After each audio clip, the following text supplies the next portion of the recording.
The Honorable, the Chief Justice of the Republic of the Philippines, the Senior Associate Justice, and the Associate Justices of the Supreme Court of the Philippines. Hear ye, hear ye, hear ye. All persons having business before the Honorable Supreme Court of the Philippines shall give their attention, for the court is now in session. Please be seated.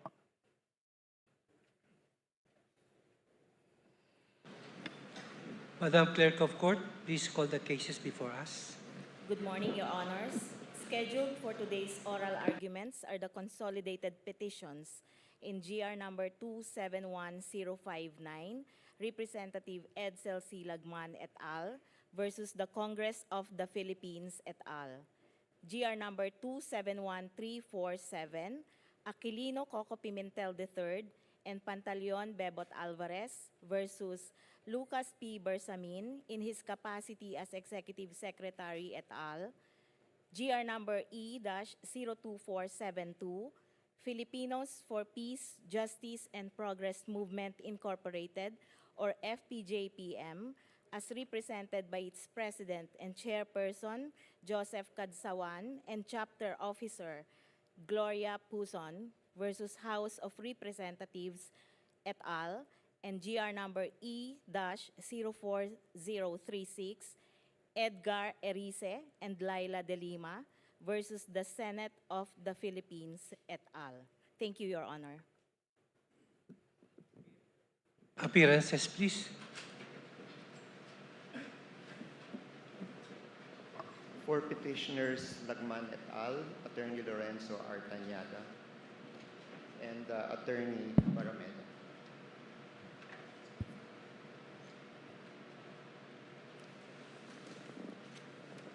Good morning, Your Honors. I'm Attorney Elmar C. Barreda of the Lagman Law Offices, and I am respectfully entering my appearance as counsel for the petitioners in GR number 271059, Your Honors, please. Thank you, Your Honors.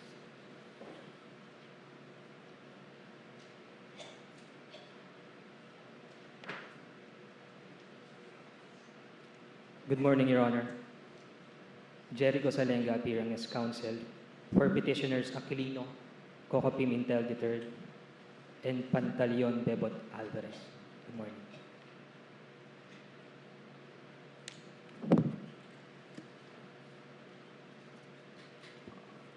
Good morning, Your Honors. I'm Attorney Joseph Lemel Baligod Bakiran, respectfully appearing as counsel for petitioners FPJPM with Attorney Relene Arellano, Your Honor. Thank you.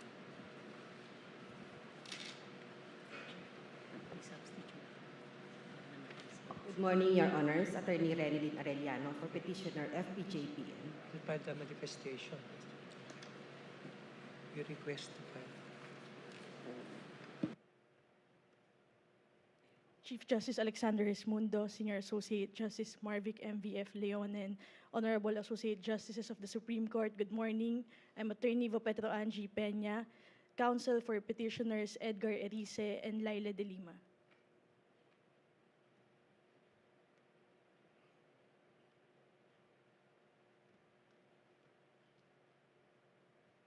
Good morning, Your Honors. I am Attorney Bianca Isabel D. Soriano, also counsel for petitioners in GR number 04036, Congressman Egay Erice and Congresswoman Laila de Lima. Thank you, Your Honors. Mary, for petitioners in GR 271059, Pimentel et al., may we request the counsel to file the appropriate manifestation for the substitution of the parties with respect to deceased petitioner Edsel Lagman. Good morning again, Your Honors. May I please proceed? Your Honors, please, we filed a written manifestation, Your Honor, that for the proposed substitution, Your Honor, of the late deceased Congressman Edsel Lagman, Your Honor. And our proposed substitution, Your Honor, is the current Congresswoman of the 1st District of Albay, which is Congresswoman Shelo Crisel P. Lagman, Your Honors, please. She is around in today's proceeding, Your Honors, please. Thank you. Duly noted. Thank you, Your Honors. Appearance for the respondents, please. Good morning, Your Honors. The Office of the Solicitor General respectfully enters its appearance on behalf of the respondents in these consolidated petitions. I am Solicitor General Darlene Marie B. Berberabe. With me today, Your Honors, are Assistant Solicitor General Marisa B. de la Cruz Galandines, Assistant Solicitor General Maria Victoria V. Sardillo, Assistant Solicitor General George O. Ortha, Assistant Solicitor General Jennifer F. Fanjalan Legaspi, Assistant Solicitor General Samantha P. Kamitan, Assistant Solicitor General Orlando P. Polinar, and Assistant Solicitor General Mark L. Perete. Other lawyers of the OSG are in the gallery to provide assistance whenever necessary, Your Honors. Appearing as amici curiae are Professor Sulita Collas Monsod, Professor Emeritus, University of the Philippines School of Economics, Attorney Florencio B. Abad, Professor of Praxis, Ateneo School of Government, Honorable Franklin M. Dirod, former President of the Senate of the Philippines, and Honorable Benjamin E. Jokno, Member, Monetary Board, Bangko Sentral ng Pilipinas. Thank you very much. As discussed during the preliminary conference conducted last February 4, 2026, and as is stated in the advisory dated February 18, 2026, the parties shall be heard in the following manner. 1. Counsel for petitioners in the consolidated petitions will be heard jointly for 30 minutes. 2. Counsel for the respondents shall be heard immediately after the completion of counsels for petitioners' argument. They shall also have a total of 30 minutes to present their arguments. The time allotted for a counsel to argue shall be exclusive of the time devoted to interpellation by the members of the court. The interpellation of the members of the court will immediately follow after both parties complete the presentation of their arguments. The Council of Petitioners may now approach the podium for their presentation.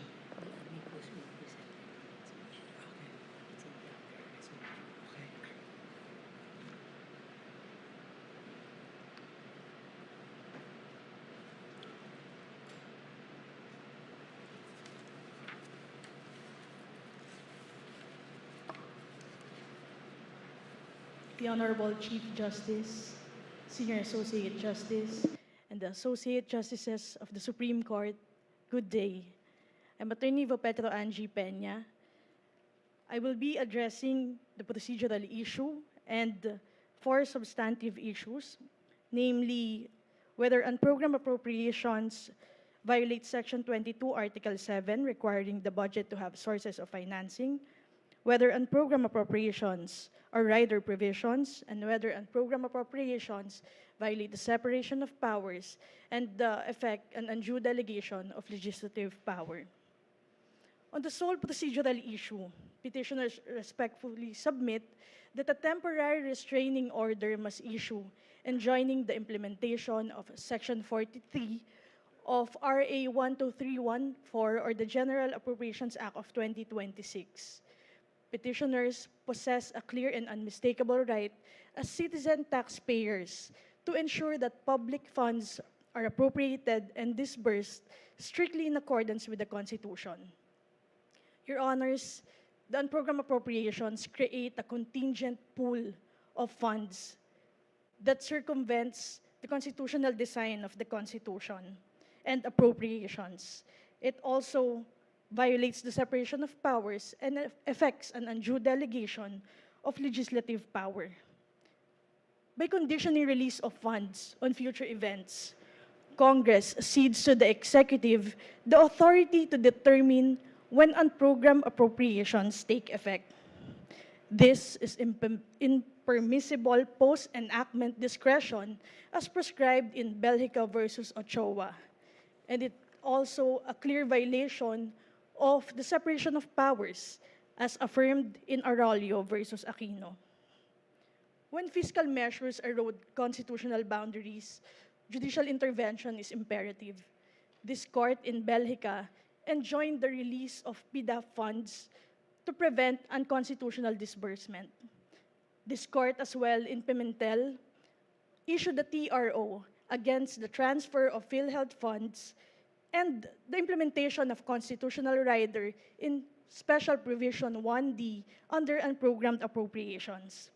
In both instances, the court preserved the status quo and prevented the irreversible expenditure of public funds pending judicial review. The same necessity is present here because of the constitutional infirmities in the unprogrammed appropriations. For most, unprogrammed appropriations constitute a rider. The Constitution requires that every provision in the GAA must be germane to a particular appropriation. The President himself recognized that the national budget is 6.793 trillion, corresponding only to programmed appropriations, thereby confirming that the unprogrammed appropriations stand apart from the GAA. Not being related to a particular appropriation, it violates Article 7, Section 22 of the Constitution. As underscored in our earlier, Your Honors, public funds may be disbursed only pursuant to a valid appropriation supported by law. Section 43 identifies no concrete funding source. It relies instead on conditions, excess revenues, new revenues, or loan proceeds. These are not sources of funding, but mere contingencies upon which funding may arise. The President acknowledged in his veto message that releases from the unprogrammed appropriations will still require specification of funding source.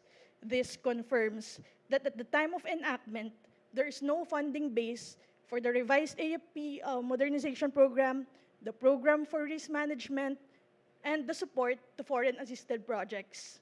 Without a funding base, there is no valid appropriation. Respondents characterize these items as standby appropriation.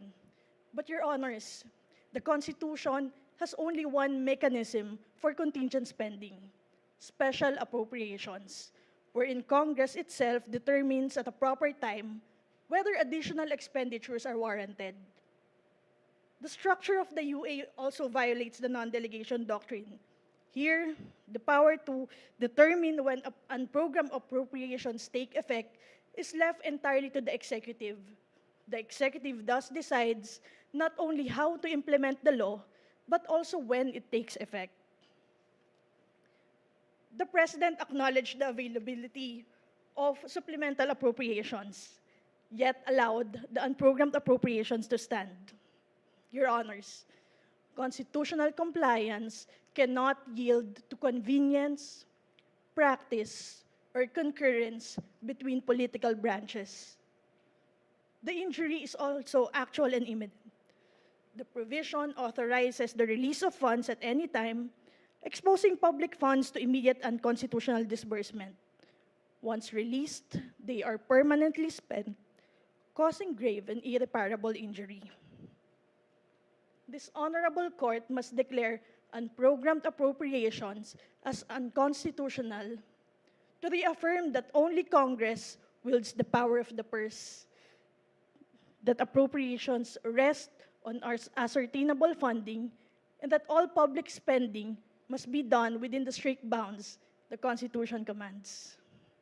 Your Honors, if the unprogrammed appropriations are not blank checks, they are checks drawn against insufficient funds, issued not by the people through Congress, but by the executive. These checks must be voided before they are even honored and drawn against the account of the Filipino people. I end my presentation here. I will cede the podium, Your Honors, to my co-counsel. Thank you, Your Honor, for your time and indulgence. May it please the court. Thank you.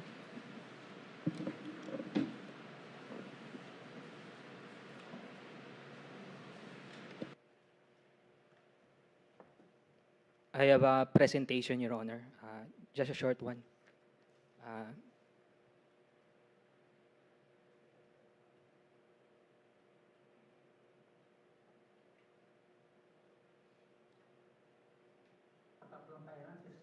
Talaga kasi kahit anong pilit mong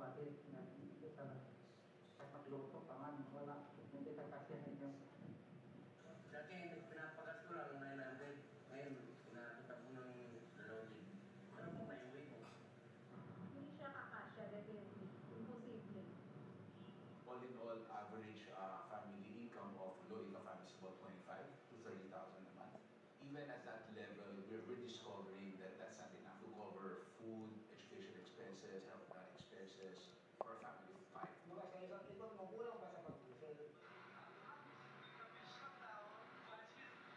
Hindi pa tumatas yung sahod. Wala na, binabudget na lang namin. Kunti na lang. Bibili para makaraos lang. Magtipid na lang. Hindi na tayo kakain. May limit ang bawat pamilya. Dapat kongreso, ganun din sana.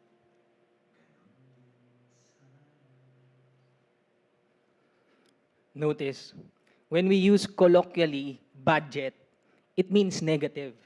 When our supposed representatives use it, it adds.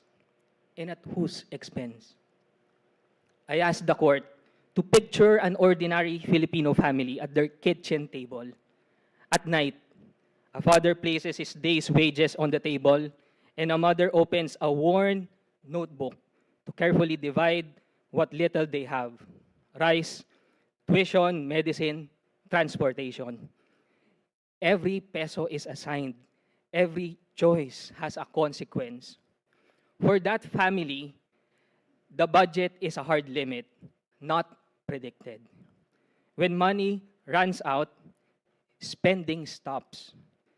Multiply that limit to the rest of Filipinos, and you have the discipline of a nation. Last time I checked, this nation is a representative democracy. Why then are our representatives doing everything in their power to not represent that discipline?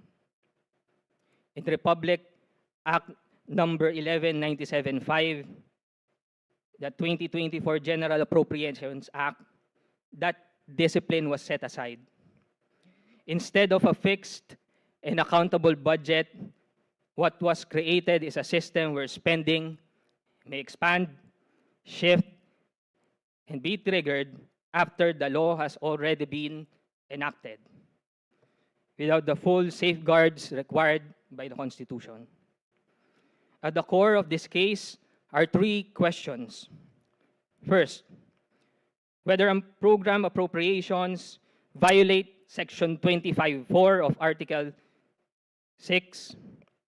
Second, whether Congress may increase these appropriations beyond what the President proposed. And third, whether Congress may enact new programs, activities, and projects. These questions may appear technical, but they all point to a single principle. The Constitution requires discipline, clarity, accountability in the use of public funds. On the first issue, Section 25(4) of the Constitution requires that any special appropriations bill state the purpose and be supported by funds actually available as certified by the National Treasurer or be matched with a corresponding revenue proposal. These are not mere technicalities. They are safeguards designed to prevent abuse and to ensure that the government cannot simply move money around at will. However, unprogrammed appropriations do not comply with these requirements. They become usable only later when certain conditions are met, are not funded at the time the law is passed, and in relation to Section 25(5), do not depend on savings. In the 2024 GAA, these conditions were even expanded to include, among others, the use of government-owned or controlled corporations' fund balances. This means that spending authority can arise after the budget has already been approved. That is not transfer of funds within constitutional limits. It is in substance the creation of a new appropriation after the enactment. When spending authority exists without savings, without definite appropriation at the outset, and without safeguards required by the Constitution, Section 25(4) is not being followed. It is being bypassed. On the second issue, the Constitution is equally clear. Congress may not increase the appropriations recommended by the President. This rule ensures fiscal discipline by requiring that the national budget be anchored on the executive's projections of revenues and expenditures. The President's proposal reflects a coherent fiscal plan based on actual economic realities. Yet in this case, Congress expanded unprogrammed appropriations far beyond what was recommended.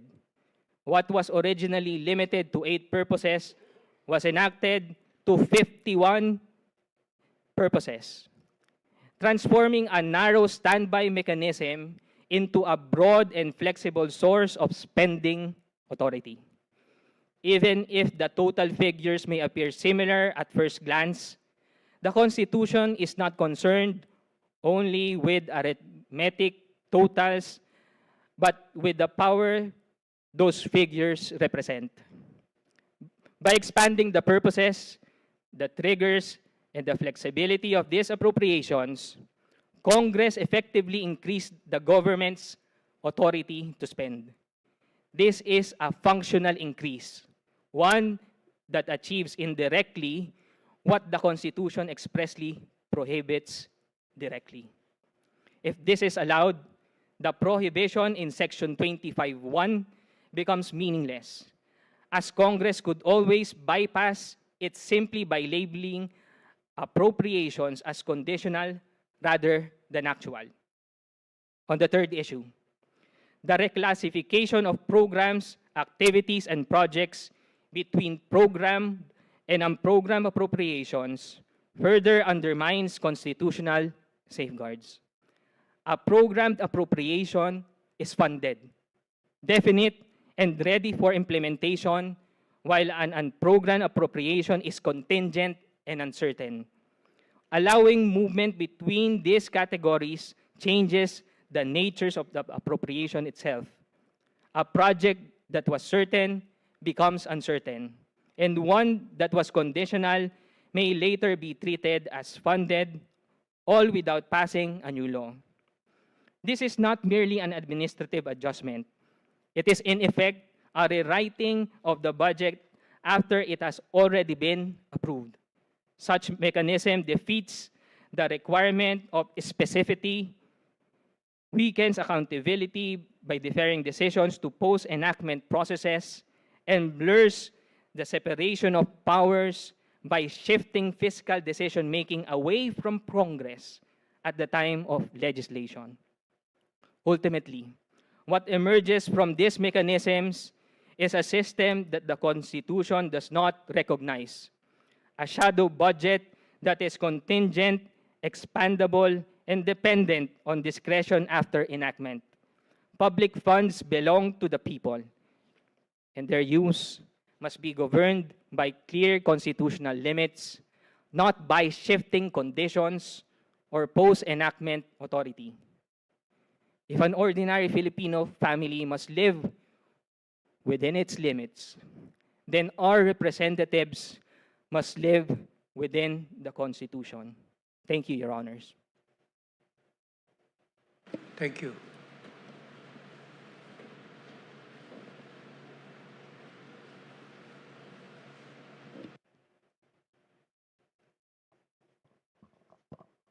May it please the court. I'm Attorney Joseph Lemel Bakiran, Your Honor, respectfully appearing as counsel for Petitioner FPJPM. For the petitioners FPJPM, Your Honor, we are assigned 2 topics. That is, whether the legislative branch may validly increase the amount of special accounts in the general fund recommended by the executive branch. And the second one is whether the legislative branch validly increase the earmarked funds for the Road Users Fund by reallocating items in the 2025 General Appropriations Act. Your Honors, This petition raises constitutional question of the highest importance. Whether Congress, through the bicameral conference committee, may increase appropriations beyond those recommended by the President in violation of Article 6, Section 25, Paragraph 1 of the Constitution. At stake, Your Honors, is not merely a difference in figures. What is at stake is the constitutional boundary between the executive initiative and legislative authority and the integrity of the national budget process itself. Your Honors, the facts are undisputed. The President submitted the 2025 National Expenditure Program with a total expenditure level of 6.352 trillion, including 27.352 billion in special accounts in the general fund. These special accounts in the general fund form part of automatic appropriations, funds governed by law, sourced from earmarked revenues, and intended to operate with limited legislative discretion. Among these is the Special Road Fund, sourced from motor vehicles users charged under Republic Act 8794, as amended, strictly tied to actual collections and specific statutory issues. However, Your Honors, during the bicameral deliberations, Congress introduced substantial increases. The special accounts in the general fund was increased from 27.352 billion to 40.107 billion. The special road fund was increased from 16.756 billion to a staggering 34.748 billion, or an amount of 17.992 billion, Your Honors. These are not minor adjustments. These are structural expansion of the budget. This brings us to the first issue, whether Congress may increase appropriations beyond the President's proposal. The Constitution is unequivocal. Article 6, Section 25(1) expressly prohibits Congress from increasing the appropriations recommended by the President. Congress may reduce, may realign, or modify, but it may not increase. Yet here, Your Honors, the bicameral conference committee did precisely what the Constitution forbids. By increasing the special accounts in the general fund, an automatic appropriation, Congress expanded the total expenditure program beyond the President's proposed ceiling. This is not amendment. This is unconstitutional expansion. The violation becomes more pronounced when the nature of these funds is considered. Special accounts in the general fund are not ordinary appropriations. They are funded by earmarked revenues. They are governed by specific statutes. And they are automatically appropriated based on available income. In short, they are revenue-bound and self-executing. Yet Congress increased these funds without any corresponding increase in earmarked revenues. This breaks a fundamental rule that special funds may only be spent to the extent of what is actually collected or authorized by law. This leads to the second issue, whether Congress gravely abused its discretion in increasing the special road fund beyond its lawful limits. The special road fund is clear in both law and structure. It is funded exclusively by the motor vehicles users charge and may only be programmed within actual or projected collections.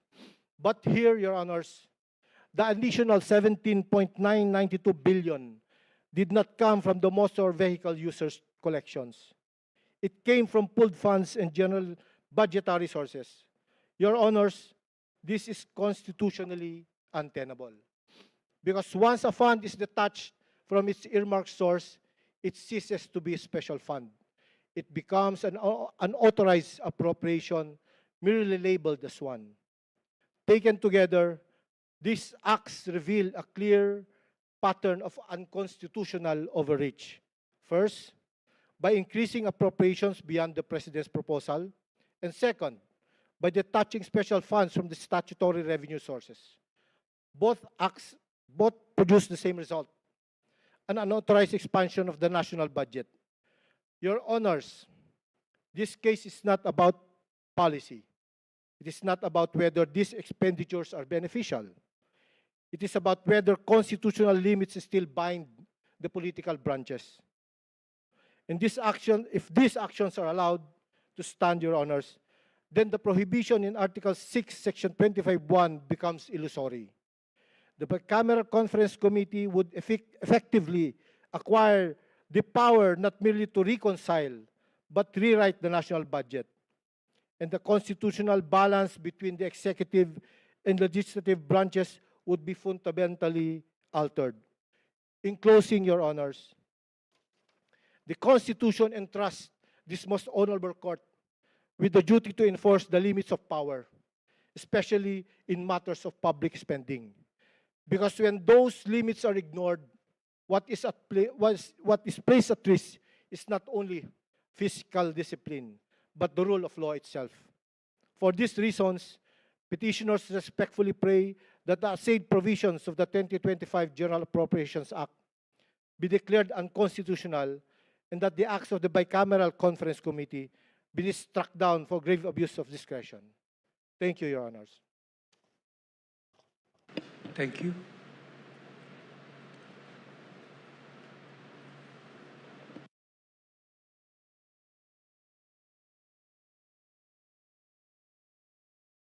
The Honorable Justices of the Supreme Court, good morning, Your Honors. I am Attorney Elmar Barreda, and this representation, Your Honors, please will argue on the following substantive issues, Your Honor, please. Number one, whether the legislative branch may validly increase any appropriation recommended by the executive branch.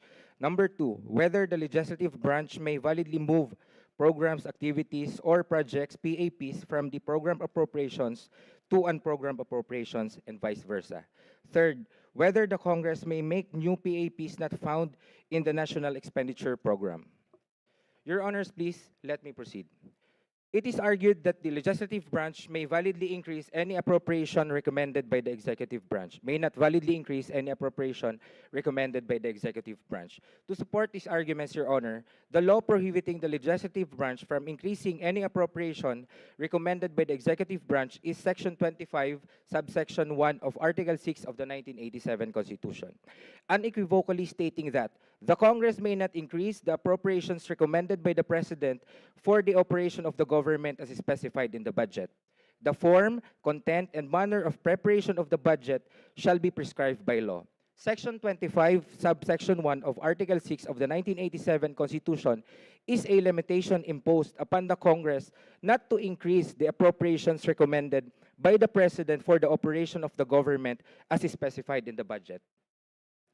The text of the petition in GR number 271059, as formulated by the petitioners Edsel Silagman and Mujib S. Hataman, is that this limitation is absolute, where the Congress is without any discretion to increase the President's recommendation in the National Expenditures Program, or the NEP. The phrase as specified in the budget in Section 25, subsection 1 of Article 6 of the 1987 Constitution defines the subject appropriations that the legislative branch may not increase.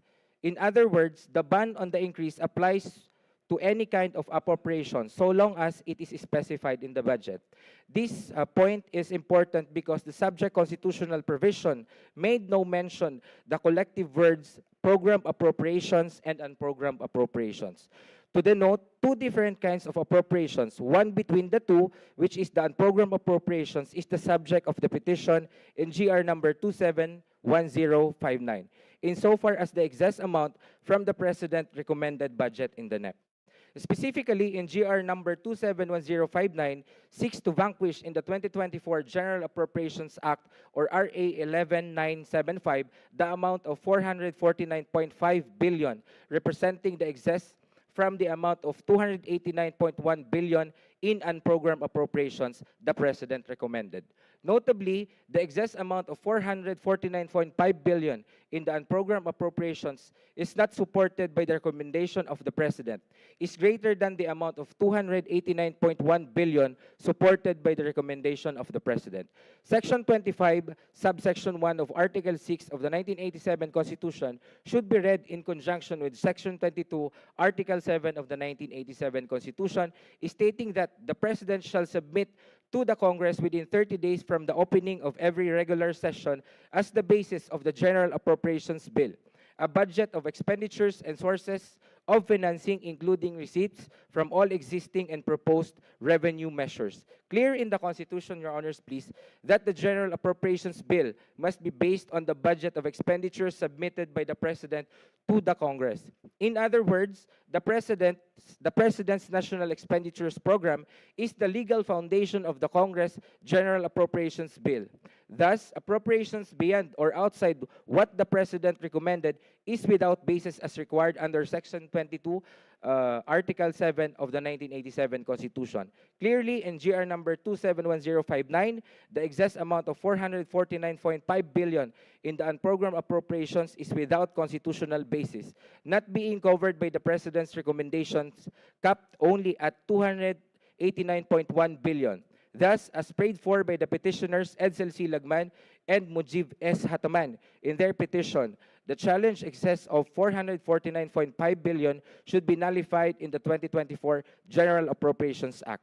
Without noting any bad faith on the part of the executive branch in the preparation of the annual budget for 2024, the heads of agencies and departments of the national government and the President enjoy the presumption of regularity in the performance of official duties. Thus, budget documents they formulated should not have been disturbed by the Congress by increasing the unprogrammed appropriations in the 2024 General Appropriations Act, or RA 11975. Moving forward to the next assigned issue, Your Honors, please. It is argued that the legislative branch may not validly move programs, activities, or projects from program appropriations to unprogrammed appropriations, and vice versa. Notably, when this Honorable Supreme Court promulgated on December 3, 2025, its decision in consolidated GR numbers 274778, 275405, and 276233 in their separate concurring or dissenting opinions, three honorable justices opined about this legal issue as follows. First, the Honorable Senior Associate Justice Marvic Leonen stated that the national budget originates from the executive department. Each department or agency can already determine what the potential expenses are for the coming years, including miscellaneous expenses. Thus, it is already anticipated. It is not right to transfer them to unprogrammed appropriations. Second, Your Honors, please. Honorable Associate Justice Alfredo Benjamin S. Caguiwa stated that in sum, I respectfully submit that moving PAPs from the program to unprogrammed appropriations violate the principle of separation of powers based on the following grounds. First, Congress encroached on the budget preparation phase by arrogating unto itself the function of prioritization of programs for the implementation of the executive, vis-a-vis the allocation of available funds. Second, the Congress exceeded its power to appropriate when it increased the total appropriations by inserting new PAPs. Third, Honorable Associate Justice Ramon Paul Hernando stated that unprogrammed appropriations in any form are unconstitutional. It is submitted that the opinions mentioned are the most recent and relevant to support the argument that the legislative branch may not validly move programs, activities, or projects from the program appropriations to unprogrammed appropriations and vice versa. There is no cogent reason that this opinion should not be adopted as well as by this Honorable Supreme Court in the resolution of the legal questions involved in the present petition. Going to the last assigned issue, Your Honor, it is argued that the Congress may not make new PAPs not found in the National Expenditure Program.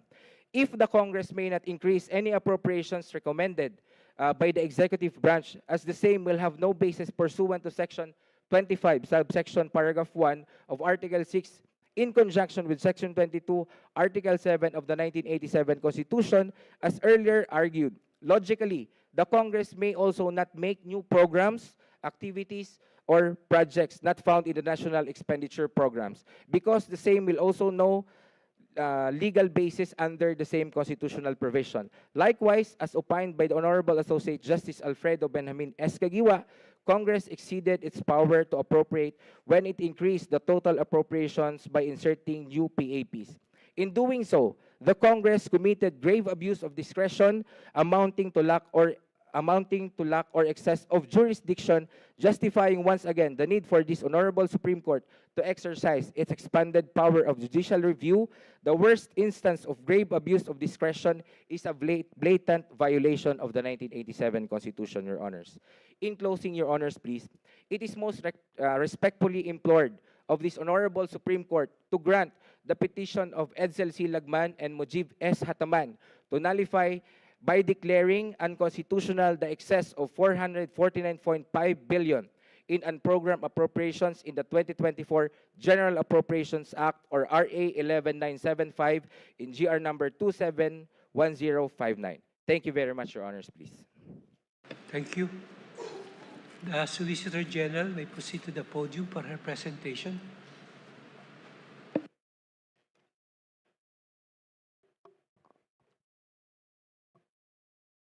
Please proceed, sorry. Sino siya?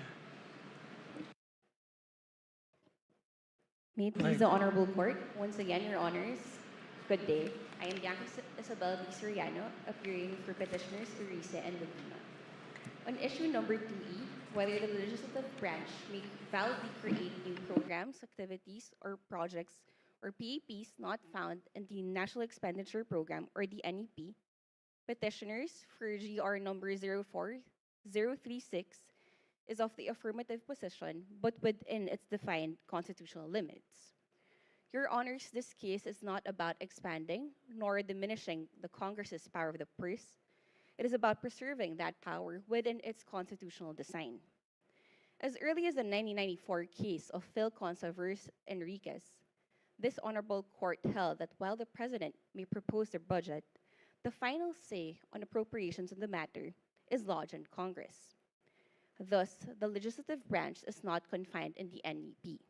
It may amend, adjust, and even introduce new PAPs. But to clarify, Your Honors, that authority is not unbounded. First, under Section 25.1, Article 6 of the Constitution, Congress may not increase the total appropriations beyond the amount proposed by the President. The President's proposal thus operates as a fiscal ceiling, ensuring discipline in public spending. Second, jurisprudence teaches that appropriations must be specific, definite, and for a particular public purpose. Safeguards that ensure accountability in the use of public funds. These are not mere formalities, they are constitutional safeguards that define the limits of legislative power. In sum, Your Honors, for petitioners in GR number 04036, the legislative branch may create new PAPs not found in the NEP, as long as it respects the constitutional ceiling and adheres to the safeguards to discipline the use of public funds. Anything less would diminish Congress's role. Anything more would distort the Constitution. Thank you, Your Honors, and may it please the Honorable Court. Thank you. The Solicitor General, please proceed with your presentation.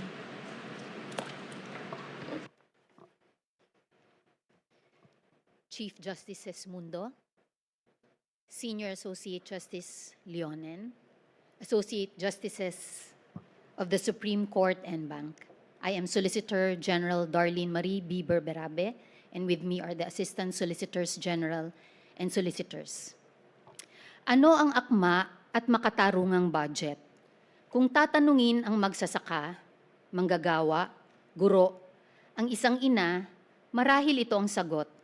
Isang budget na tumutugon sa kanilang mga pangangailangan, pagkain sa hapag, edukasyon para sa mga anak, maayos na kalsada, ospital na mapapagdalhan ng may sakit, at trabaho para matustusan ang pangangailangan ng pamilya. Ang bawat isang nagbabayad ng buwis ay umaasa na ito ay ilalaan para sa kanila ng tama, maayos at buong katapatan. That is the national budget that each government works towards. And the 1987 Constitution provides the framework to make that happen. It assigns to the executive and the legislature a specific, defined role in the budget process. The Constitution recognizes that a responsive budget requires both the executive's knowledge of government capacity and resources and the legislature's understanding of what the people actually need. This is the meaning of separation of powers, that government authority is divided among three branches: legislative, executive, and judicial, so that no single branch becomes too powerful. Each branch has its own role, and the Constitution itself prescribes the mechanisms to ensure the balance of power as well as accountability. The executive handles administration, the legislature enacts, the judiciary interprets the law, each branch in its lane, each branch doing its constitutional duty. Some issues are intended to be left to the political branches of the government. In our jurisdiction, the determination of whether an issue involves a truly political and non-justiciable question lies in the answer to the question whether there are constitutionally imposed limits on the powers or functions conferred upon political bodies. If there are, and a petition is lodged before the court, then our courts are duty-bound to examine whether the branch or instrumentality of the government properly acted within such limits.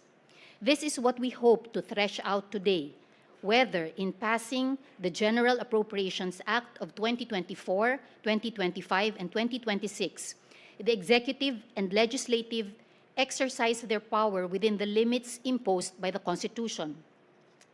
The Constitution assigns to the executive the task of planning the budget.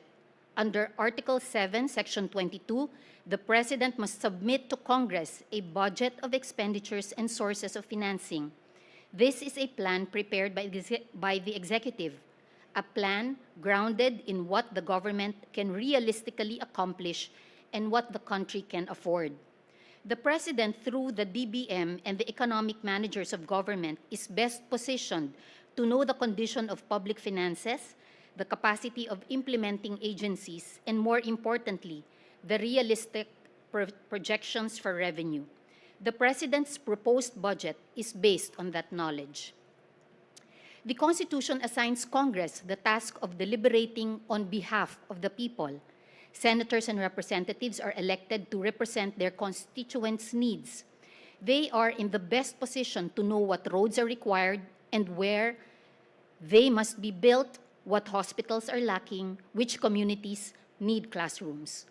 Congress holds hearings, questions cabinet secretaries, studies and debates priorities before it enacts the budget.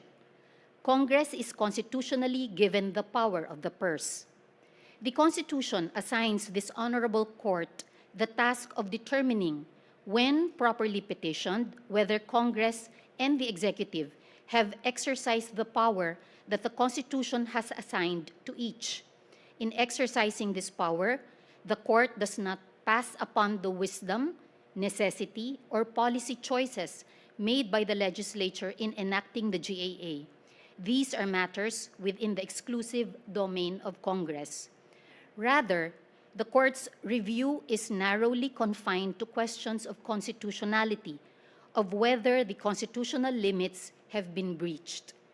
It may examine whether the GAA complies with constitutional requirements, such as single correspondence rule, the prohibition against riders, the requirement that appropriations be for public purpose. It may also strike down provisions that unduly delegate legislative power or infringe upon the powers of other branches. It is only upon a clear showing of violation of constitutional rules or of grave abuse of discretion by its co-equal branches that the court's power of review is triggered. This is important to preserve institutional independence and mutual respect. In Arroyo versus De Venecia, this court, with its wisdom and disciplined regard for constitutional boundaries, said that in passing upon the validity of legislative acts, the court acts with caution and restraint, for there is always the danger that in the exercise of judicial power, it may be taken as engaging in the usurpation of the power of legislation. The legislative process, including the passage of the GAA, carries the presumption of constitutionality.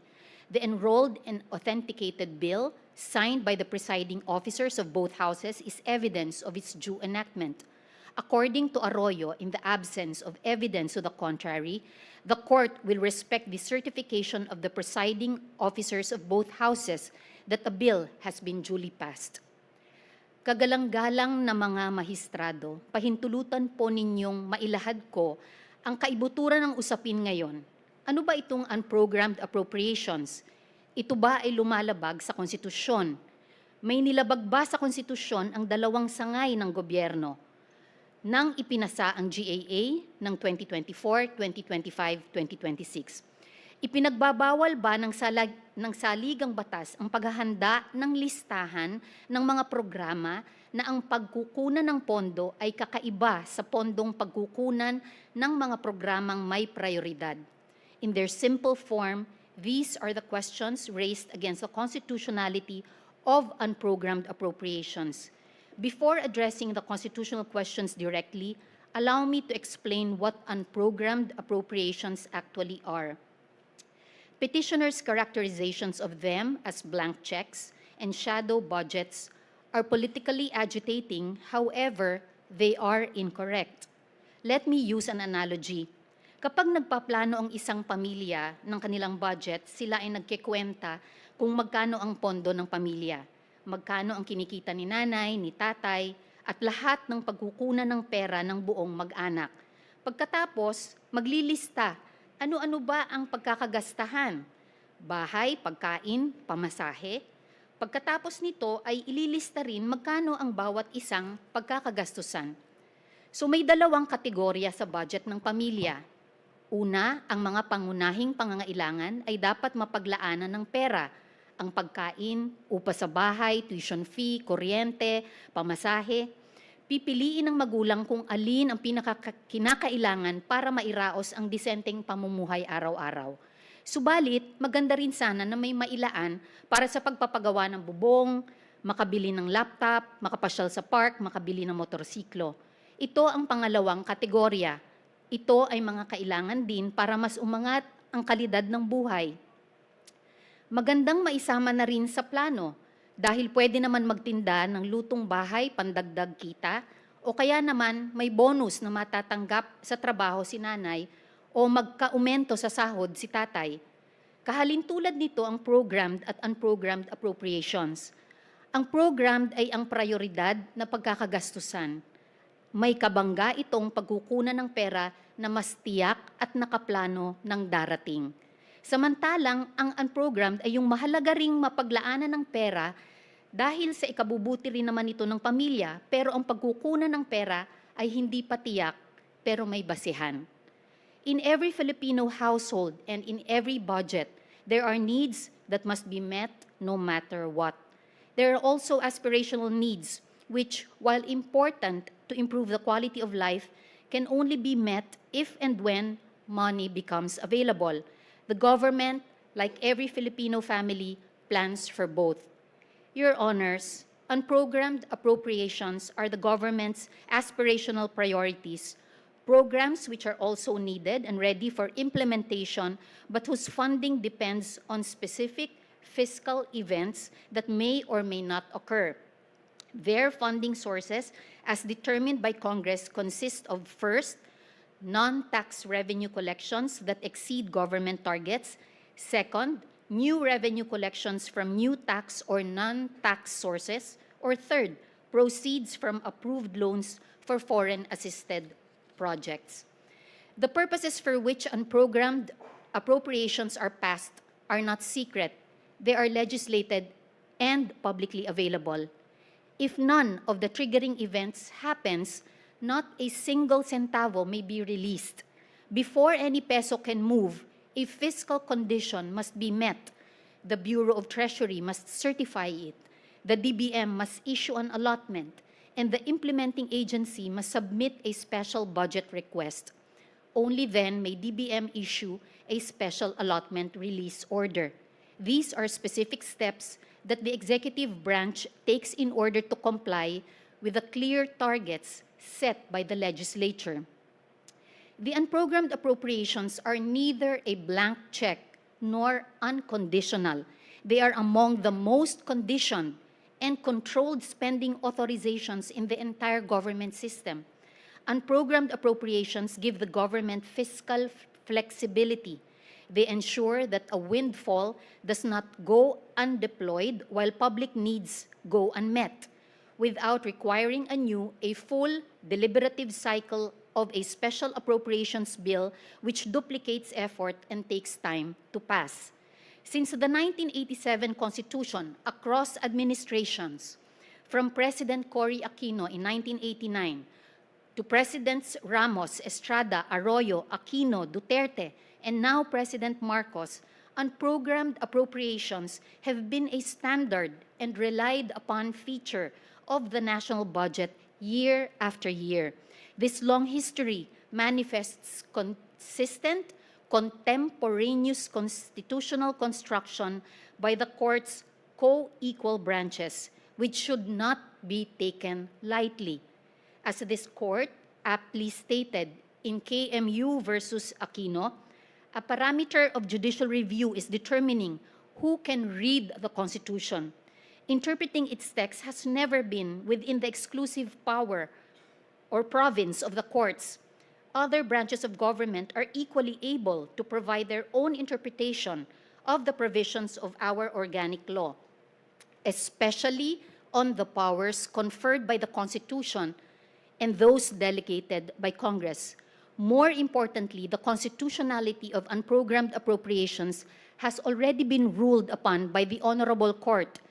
In Araulio versus Aquino in 2014, the court recognized unprogrammed funds as a legitimate source of government financing, subject to their specific trigger conditions, and applied those conditions in assessing the legality of disbursements under the Disbursement Acceleration Program.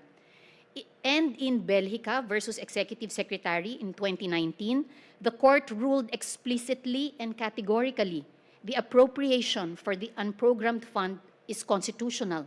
It has a clearly discernible singular appropriation purpose. It complies with the rule on singular correspondence.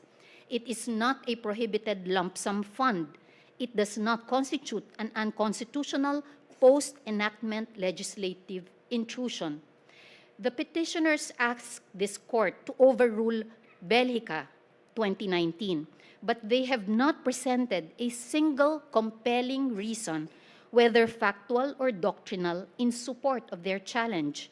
Without having discharged their burden, petitioners' constitutional challenge should not be allowed to stand.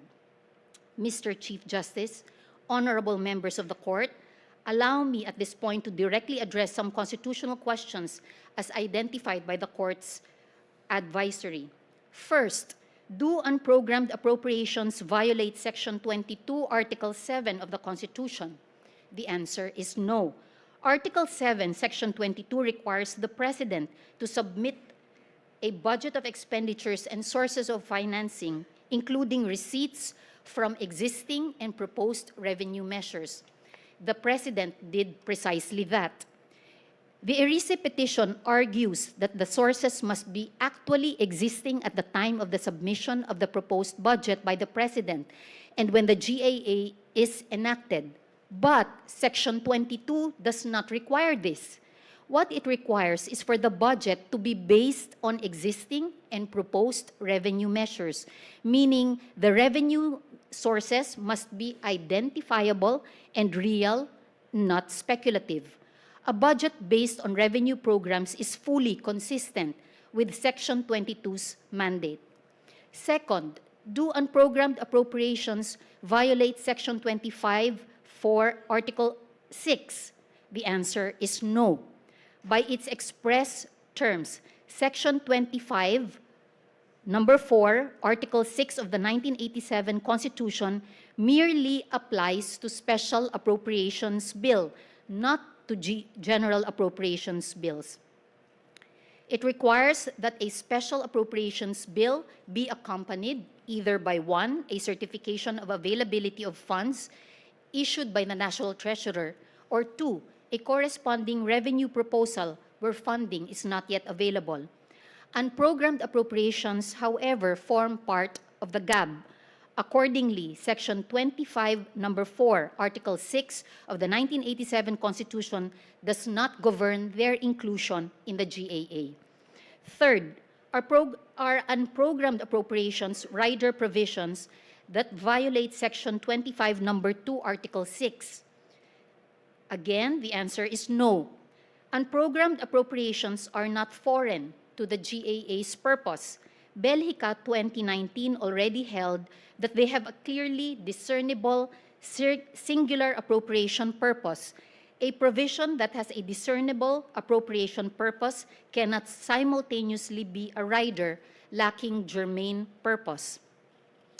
In Atitiu versus Zamora, the court, recognizing that an appropriations bill covers a broader range of subject matter and includes more details compared to an ordinary bill, stated that its provision is germane if particular, unambiguous, and appropriate, given their specified purposes, defined amounts, and explicit conditions. Unprogrammed appropriations meet this standard. Fourth is the rule which prevents Congress from exceeding the budget ceiling proposed by the President violated when unprogrammed appropriations are enacted or when Congress increases their specific sums? Again, no. As Commissioner Davide explained in the Constitutional Commission deliberations, the purpose of the prohibition imposed by Section 25, Number 1, Article 6 is fiscal discipline. It prevents Congress from authorizing programmed expenditures that would exceed projected revenues and produce a budget deficit. Unprogrammed appropriations cannot produce that effect because the sources of funds are different from the sources of funds of the programmed appropriations. Fifth, do unprogrammed appropriations violate the constitutionally guaranteed separation of powers? Again, the answer is no. The legislature is given the power of the purse, and in exercising it, the Constitution and jurisprudence require that there is a line item appropriation that corresponds to a single purpose. Did Congress do this? Yes. In the GAA, Congress has identified each specific purpose for which unprogrammed funds may be used, fixed the maximum amount per purpose, specified the 3 exclusive trigger conditions for release, and required administrative certifications and approvals before any peso moves. Did the executive usurp the legislative function of deciding the purpose of some appropriation? The answer is no. What the executive does is not legislative policy making, but administrative implementation. It verifies that a trigger has occurred before releasing funds to a pre-approved purpose in a pre-approved amount. The separation of powers is not violated. The decisions on purpose and amount are made by Congress, and the administrative execution is performed by the executive. The lines that demarcate the constitutional functions are unmistakably clear. Your Honors, this case is not a forum to debate the wisdom of policy choices or the merits of particular appropriations. These are matters entrusted to the political branches and to other mechanisms of accountability, which are also constitutionally provided. The question is whether the existence of unprogrammed appropriations per se violates the Constitution. What is asked of the Court today is the exercise of its own constitutional function to determine whether the limits set by the Constitution have been observed by the Executive and Congress. The inquiry is thus a narrow but fundamental one, whether there has been a breach of constitutional restrictions. This case does not call for an inquiry nor a judgment upon the processes by which Congress determines the contents of appropriations or by which the executive identifies what should be included in the people's budget. We elect our representatives upon whom the people have lodged through the Constitution the power of the purse.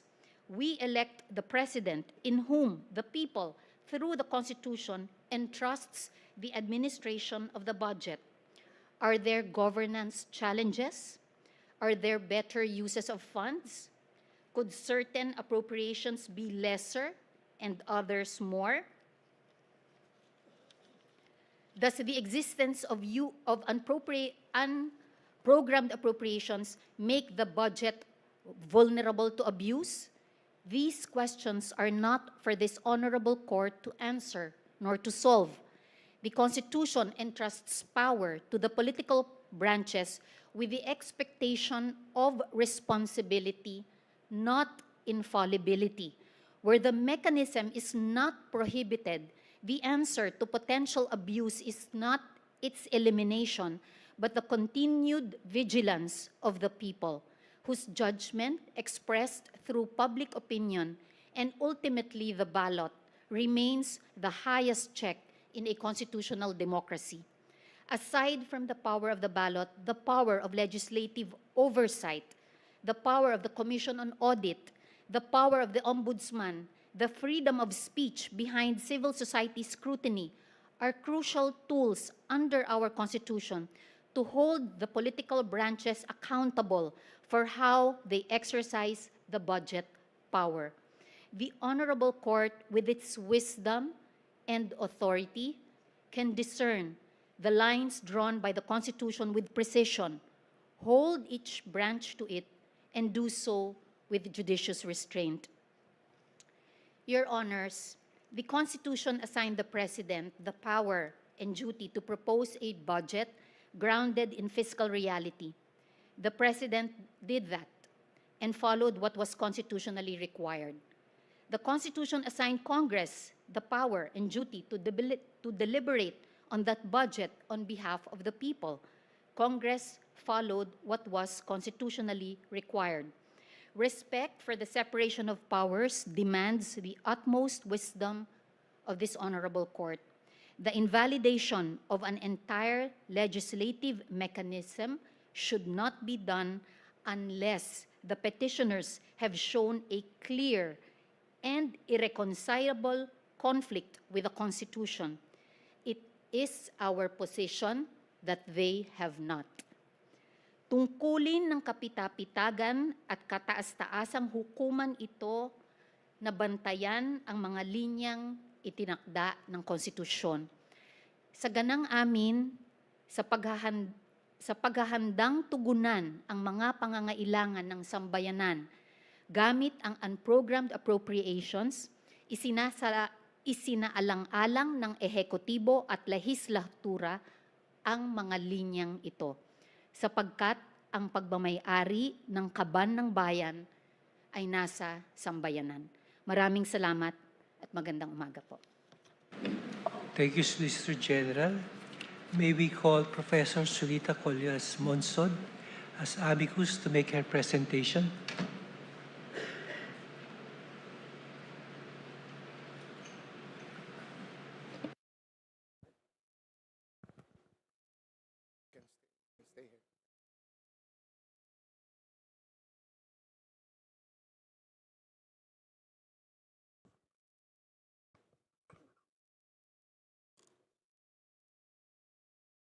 If your honors please, I have a PowerPoint presentation, but while they're putting it up, I'd like to say that I'm so very glad I'm not a lawyer, because you have lawyers on both sides and you'd think both are right. I am here to, as instructed, to give you a broader view, a non-legal view, an economic view of what is going on in the country today with respect to unprogrammed appropriations. Is it up already? Not yet. Okay.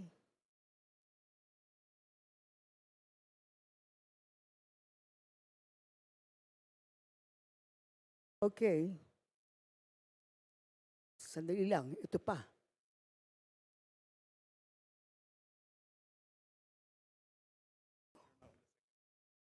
No, what is happening? Yes, but yes, yes.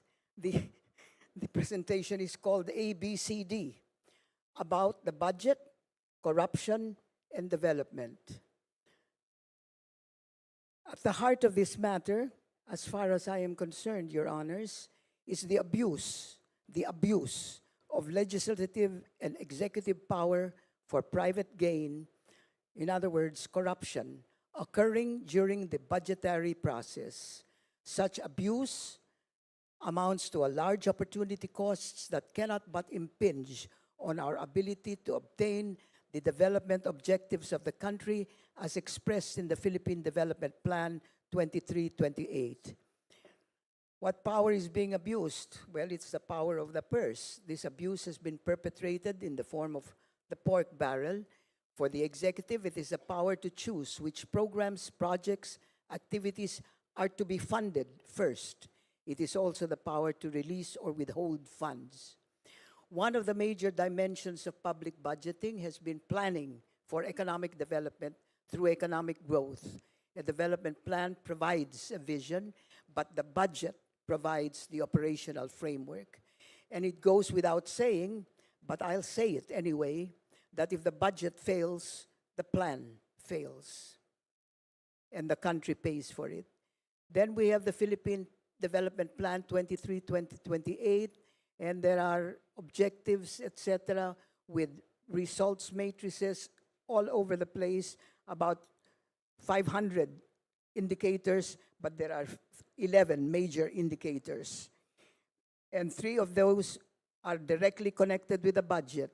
This is the annual rates of growth of GDP, the national government deficit to GDP, and the outstanding NG debt to GDP.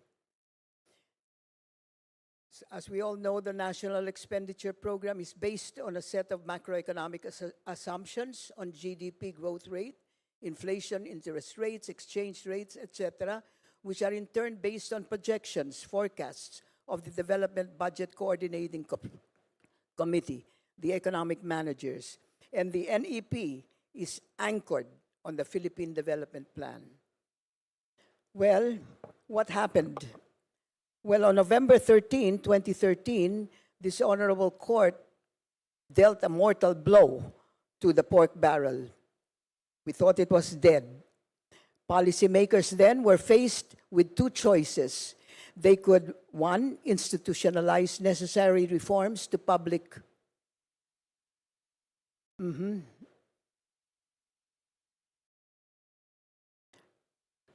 financial management system so that pork could no longer be a problem. In other words, they would pass a proposed Public Financial Accountability Act, ensure projects were owned by the people through bottoms-up budgeting.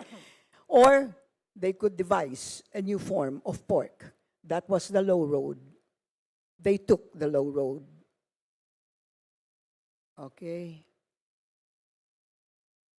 From that November 13 decision, let me update the court. From 2014 to 2016, the President Pinoy Aquino obeyed the Supreme Court. In fact, he abolished the PDAF even before the Supreme Court made its decision. They brought in bottoms-up budgeting, they brought in the Comptroller General and proposed a Public Financial Management Bill, which was introduced but has never been passed. And then from 2016 to 2022, President Duterte also ran on an anti-corruption platform, but the pork barrel came back with a vengeance. Because 2017, Speaker Pantaleon Alvarez said there was no pork barrel because everything was itemized. So if everything is itemized, it does not become a pork barrel. There was a standoff in 2019. The budget had to be, what do you call that? Reenacted, because the president took off $95 billion, 95 billion pesos from the budget.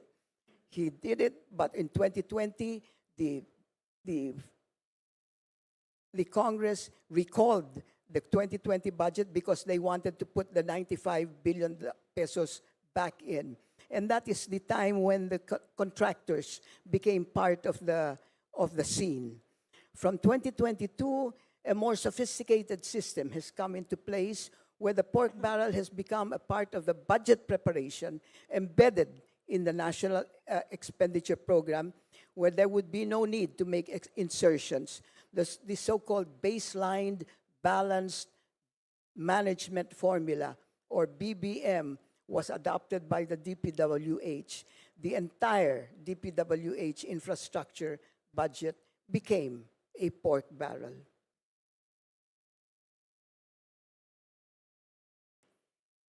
The pork barrel system versus the new pork barrel system versus the PDAF. Well, the new pork barrel system obviously is obscenely larger in scale. The PDAF was about 24 billion pesos. And now, since 2023 anyway, the pork barrel is the entire infrastructure project of the budget of the DPWH, divided into allocables and non-allocables. Choice of the projects are made mostly while NEP is being prepared. Note, as testified by the late Undersecretary Cabral, that projects amounted to 50% of the DPWH NEP. Then a legislature may propose projects outside of his district, so long as he pays a parking fee or standard operating procedure of 6% to the district representative. This is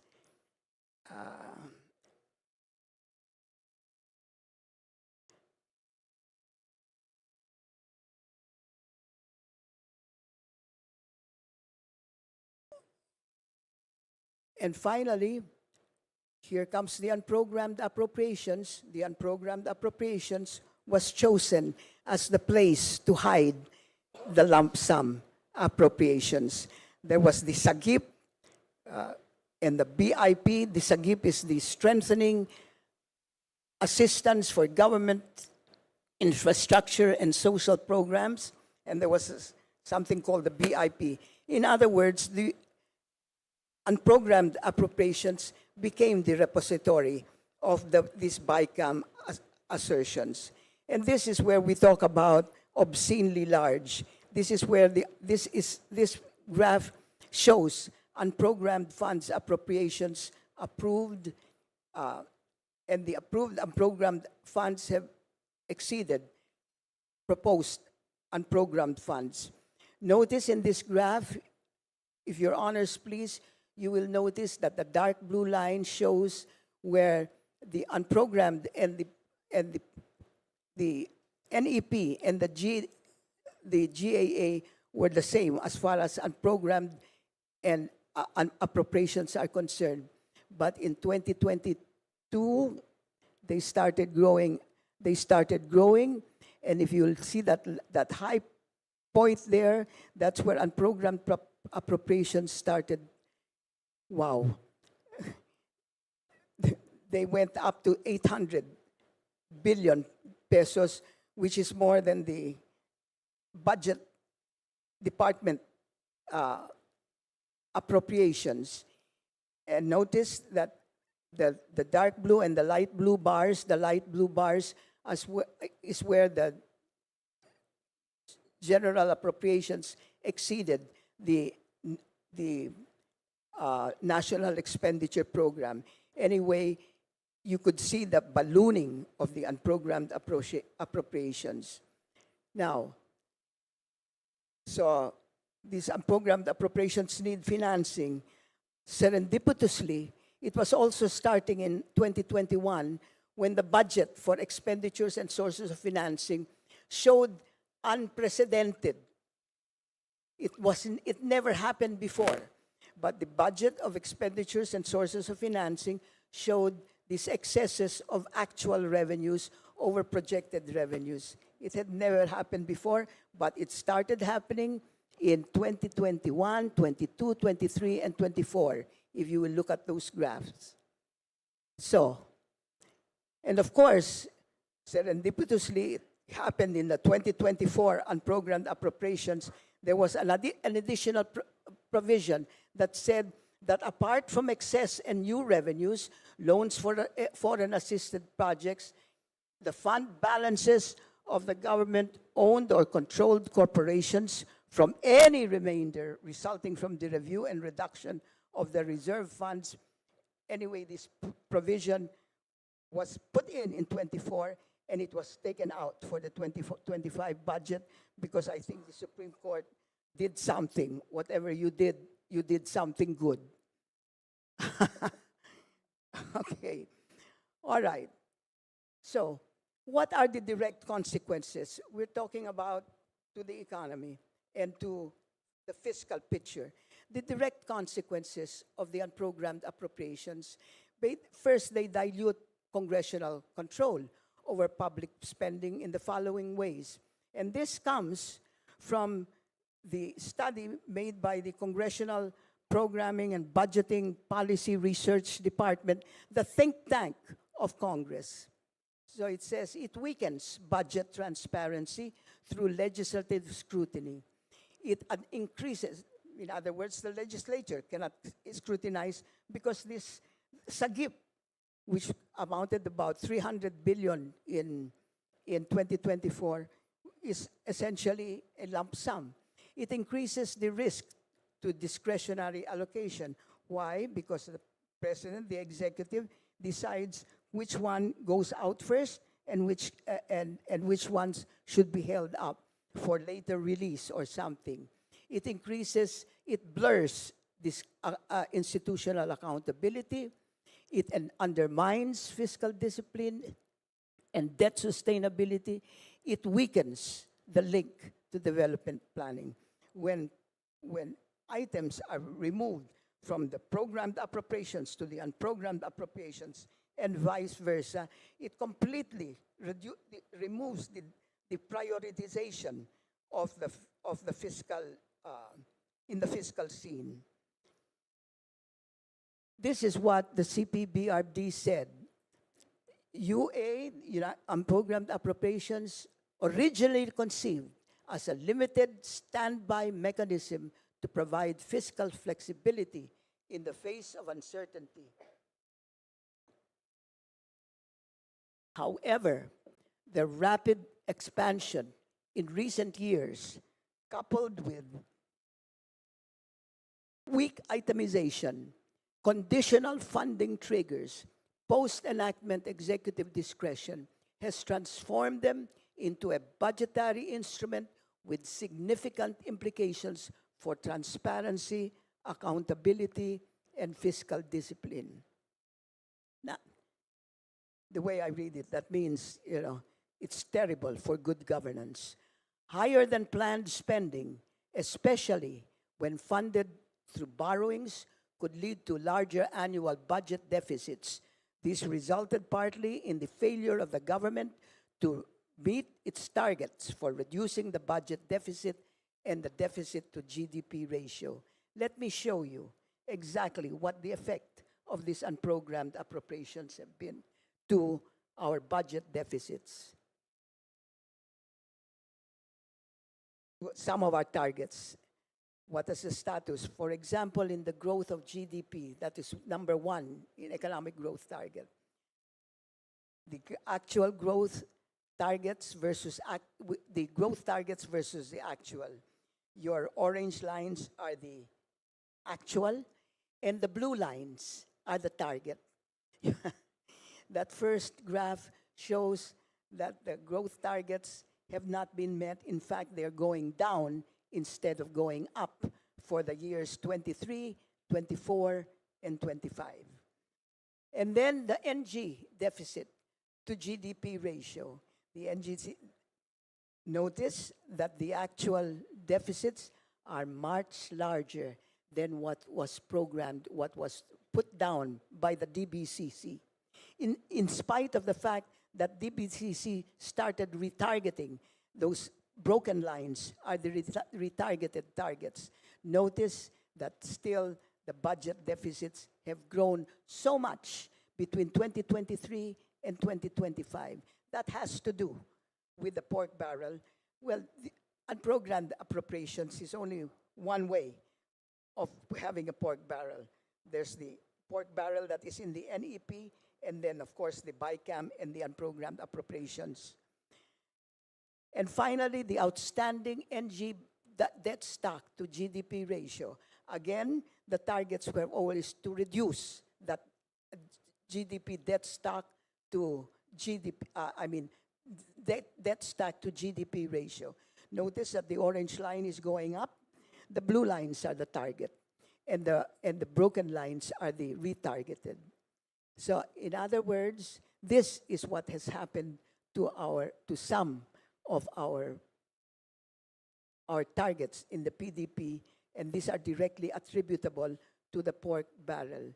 Now, what about the status of our income, health, learning development targets? It's too early to tell, but our children and the poor cannot continue to bear the waste and the opportunity costs. As it is, Your Honors, we are an underperformer. 2 weeks ago, that was what we were called. We were underperformer among the ASEAN 5. Here are some major areas in which the Philippines is at the bottom. We have the lowest life expectancy at birth among our ASEAN counterparts, the ASEAN 5. We have the highest infant mortality. We have the highest learning poverty rate. We have the lowest tertiary school enrollment rate. We have the lowest human development index. We have the lowest human capital index. We have the highest poverty count ratio. And it is no coincidence that we are also at the bottom for corruption, perception index, the rule of law index, and the ease of doing business index. Well, the bottom line here, the pork barrel is bad news, whether in the form of unprogrammed appropriations or in the form of the DPWH infrastructure budget. It is in the projects are either overpriced and of poor quality, so there is a waste of fiscal funds. And there are large opportunity costs because prioritization is perverted. The prioritization is perverted. The selection of investments are not based on maximizing social welfare. They are based on maximizing private personal gains. Let us all be aware of that. So the development targets may not be met. In the meantime, the Filipino people are robbed, not only at present, but in the future, because these huge, larger budget deficits and the larger debt stock to GDP ratio is going to further constrain the fiscal space later and will constrain the ability of the government to give the people what they need. In other words, Your Honors, strictly from economic point of view, from a rational point of view, the decision is whether to cut down the unprogrammed appropriations or not. And the decision should be always based on, is it worth it? Are the costs greater than the benefits? I feel, given what I have just said, that the costs entailed by the unprogrammed appropriations are so much larger than the benefits, which are contingency, etc., which can be addressed by other things in the budget system. Thank you, Your Honors. Thank you, Professor Monsod. May we call Senate President Franklin Drilon to make his presentation.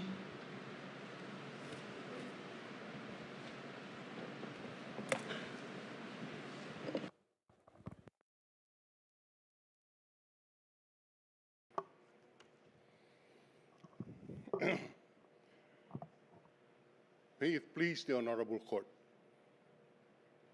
I thank the esteemed justices for inviting me to serve as amicus curiae in these landmark petitions involving questions of first impression. Your Honors, while the Constitution provides exhaustive safeguards to ensure that no power remains unchecked. History demonstrates that human ingenuity can elude even the most carefully constructed limitations. And this is what brings us here today. To my mind, I respectfully submit, this honorable court must settle two main issues. First, whether including unprogrammed appropriations in the budget is constitutional. Second, in determining whether there was grave abuse of discretion, to what extent may this court define the limits of congressional and executive powers under the framework of judicial review? Unprogrammed appropriations, Your Honor, have been a consistent feature of the national budget, with the DBM, or the Department of Budget and Management's data tracing it back to 1989, and statutory authority predating that record as far back as 1971, with Republic Act 6361 making explicit reference to unprogrammed appropriations. Pursuant to Article 6, Section 25, Paragraph 1 of the Constitution, which states that, quote, the form, content, and manner of budget deliberation or budget preparation shall be prescribed by law, end of quote. Congress has consistently integrated unprogrammed appropriations as a component of the General Appropriations Act. It is fair to conclude that until the present controversies surrounding unprogrammed appropriations, successive administrations and Congresses alike have assumed its constitutionality. Save for the Belgica and Araulio cases, the unprogrammed appropriation has remained largely unexamined. Complete clarity, however, after all, is a privilege afforded only by hindsight. Questions on its legitimacy only arose after a marked increase in the unprogrammed appropriation from the National Expenditure Program, or the NEP, to the General Appropriations Act, contrary to the historical parity between the two, with modest to no deviations at all. I submit respectfully, Your Honors, that the unprogrammed appropriation functions as a special appropriation contained in the General Appropriations Law. Consistent with Article 6, Section 25, Paragraph 4 of the Constitution, it specifies the purposes for the appropriation and is released only upon certification of the Treasurer that funds are actually available or will be raised by a corresponding revenue proposal. It serves as a standby authority contingent on revenue windfalls not accounted for on the base in the budget of expenditures and sources of financing, or BESF. In its standard formulation, assuming the conditions are strictly and fully observed, unprogrammed appropriation does not increase the President's recommended budget ceiling. I repeat that, Your Honor, for emphasis. In its standard formulation, assuming the conditions are strictly and fully observed, the unprogrammed appropriations does not exceed the President's recommended spending ceiling. Thus, isolated from implementation concerns and the GOCC funding sweep, and program appropriation appears to be consistent with the mandate under Section 25, Paragraph 1 of the Constitution. I also submit, Your Honors, that classifying funds as either programmed or unprogrammed is an exercise of the power of the purse. Whether an item is accorded immediate or contingent funding is a deliberate policy decision rooted in the wisdom of Congress to balance immediate operational mandates against contingent fiscal realities. Recent unprogrammed appropriations, however, include funding for regular agency operations, personal benefits, and other recurring expenses. Foreseen operational costs better included in the programmed rather than unprogrammed appropriations. When the legislative wisdom falters, I concede that the temptation to declare the entire concept of unprogrammed funds as unconstitutional is very strong. We concede that, Your Honor.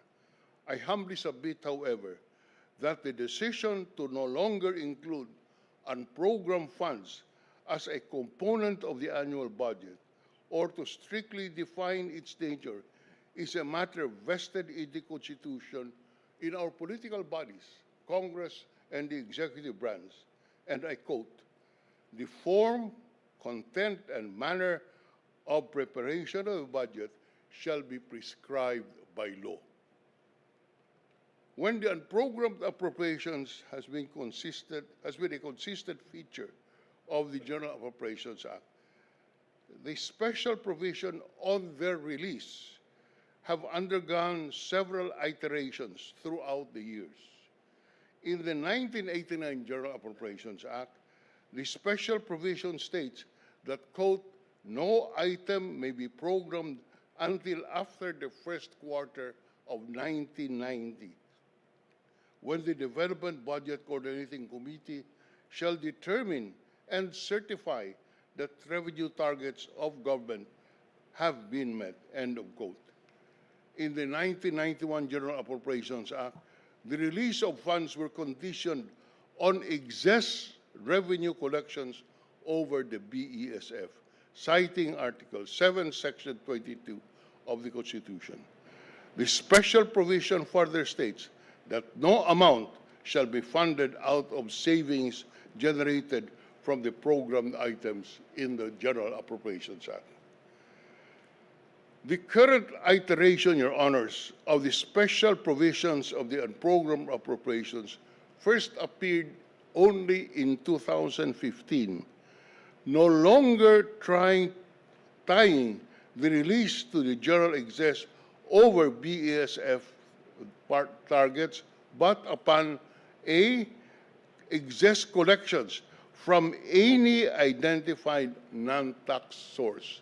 And I underscore the word any, meaning, even if the general revenue program is not met, if any item of the revenue program is exceeded, then that gave the authority to fund an unprogrammed appropriation.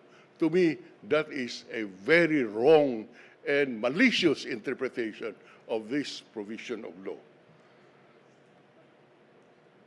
As early as Araulio versus Aquino, the executive has maintained that excess collections should be measured per individual BESF revenue source, a view made explicit in the 2015 GAA and thereafter. Despite being a respondent in that case, I respectfully invite this honorable court to revisit its pronouncement on unprogrammed funds. To release unprogrammed funds, the unprogrammed funds simply because there was an excess as to one source of revenue would be an unsound fiscal management measure because it would disregard the basic budget plan and foster fiscal deficits in contravention of the government's surplus budget policy. Before the present petitions, the phrase, quote, "funds actually available," end close quote, under Article 6, Section 25, Paragraph 4, has not been defined, and releases based on excess from a single source was presumed to be a valid exercise of of the Treasurer's certification. We emphasize this and invite this honorable court to give special attention to this practice and provision in the General Appropriations Act. My humble submission that to preserve the unprogrammed appropriation as a valid fiscal tool within the General Appropriations Act, it must be strictly sourced from funds annually available, triggered by genuine windfalls, measured against the aggregate of the President's original BESF revenue targets in line with Article 7, Section 22 of the Constitution. Ideally, the program budget should be completely covered by funding before any excess is declared. If one source exceeds the target, while the total national budget is below the BESF aggregate, then strictly speaking, no funds are truly available for release. To rule otherwise will result in the absurd situation where the unprogrammed contingencies are funded ahead of the program mandates. Using the aggregate standard also cuts the temptation to fill the unprogrammed appropriations with pork barrel projects, knowing that funds will not be easily released. I maintain, Your Honors, that unprogrammed appropriations are not inherently unconstitutional. However, when the low threshold of excess revenue funds the inflated list in the unprogrammed appropriation, including those moved from the program budget, the funding appears to be no longer contingent, but almost certain. It also loses its character as a special appropriation and instead operates as a disguised general appropriations that may serve to expand the footprint of the original budget submitted by the President. In this perfect storm, Your Honors, the violation is not found in the text of the law, but in the arithmetic of its execution. Thank you very much, Your Excellencies. Thank you.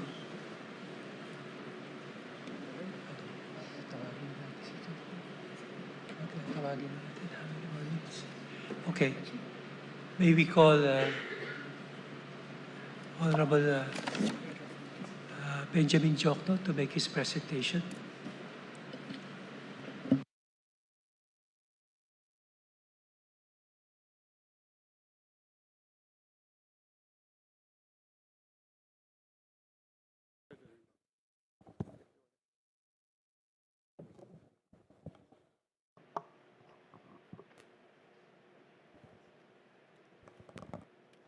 Chief Justice, Your Honors, good morning, still morning, right? Allow me to present my comments on the pending Supreme Court petitions questioning certain provisions on unprogrammed appropriations in the 2024, 2025, and 2026 General Appropriations Act. As former Senior Undersecretary and Secretary of Budget and Management, I have prepared 13 of the 39 post-EDSA 1 revolution national budgets, including the first and only budget under the Freedom Constitution. Notably, the 1987 budget already contained unprogrammed appropriations. From 2026, rather from 2005 to 2026, Congress approved unprogrammed appropriations exceeding those proposed by the President only 5 times. in 2010 under President Arroyo, in 2022 under President Duterte, and from 2023 to 2025 under President Marcos Jr. The increases over the last 3 years, however, have been particularly large. So those are encircled there. Back, please. The blue line is the one in the NEP, and the red line is the one approved by Congress. This is not to argue that Congress may increase the unprogrammed appropriations as requested by the executive. This is only meant to reflect the monumental abuses done by Congress during the last 3 years, 2023, 2024, and 2025 national budgets. By design, unprogrammed appropriations serve as standby appropriations. The budget planning, preparation, and authorization process is complex and time-consuming. For example, preparation for the 2026 budget began as early as January 2025 with a budget call. Now, some foreign-assisted projects, which may be seen as the most senior of all budget items since they undergo a series of studies, are considered but not completed or approved a year prior to the start. FAPs are among the most rigorously evaluated budget items. Let me repeat that. The foreign-assisted projects are among the most rigorously evaluated budget items. They undergo pre-feasibility study, feasibility studies, detailed engineering, and a review of the internal rate of return threshold by the NEDA Investment Coordination Committee. Now, despite their merit, these projects risk delay due to the constitutional requirement that no money shall be paid out of the Treasury except in pursuance on appropriation made by law. So delays in the implementation are costly, and they result in the payment of commitment fees to multilateral financial institutions. That's why we have standby appropriations for foreign-assisted projects. Now, the national budget is the most consequential piece of legislation enacted by Congress. In a tripartite system of government, the executive branch is generally understood to have a comprehensive view of national priorities, better access to domestic and global data, superior assessment of bureaucratic capacity and revenue potential, and a broader perspective and better appreciation of deficit levels and debt sustainability. Congress, which holds the power of the purse, directly represents the people. No offense meant to our former legislators here, but legislators often have a more localized, particularistic view, focusing on deliverables for their respective constituencies. And so this may be the rationale for the constitutional provision that Congress may not enact a budget larger than what was proposed by the President in the budget of expenditures and sources of financing. Now, let me go directly to the unprogrammed appropriations. The size of the unprogrammed appropriations is driven mainly by the number and the amount of foreign-assisted projects not included in the proposed budget, but likely to become effective during the forthcoming fiscal year. It also depends on the likelihood that actual revenues will exceed projections in the BSF.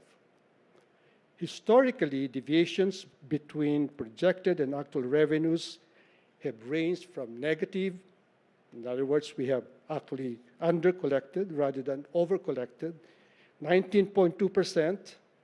That happened during the COVID years, understandably, to 10.6% in 2021. There is a wide variation in unprogrammed appropriations as a share of the total budget across administrations. It was highest under President Marcos Jr. at 9%, and lowest under President Duterte at 3.9%. Finally, on whether Congress validly increased or earmarked funds for the Road Users Fund by reallocating items in the 2025 General Appropriations Act. The Department of Public Works, full disclosure, I worked for the abolition of the Road Users Board. It was a good law, but the way it was implemented was anomalous during the GMA years. So I moved for the abolition of the Road Users Fund, Board rather, but the fund remains. And so under the current system, the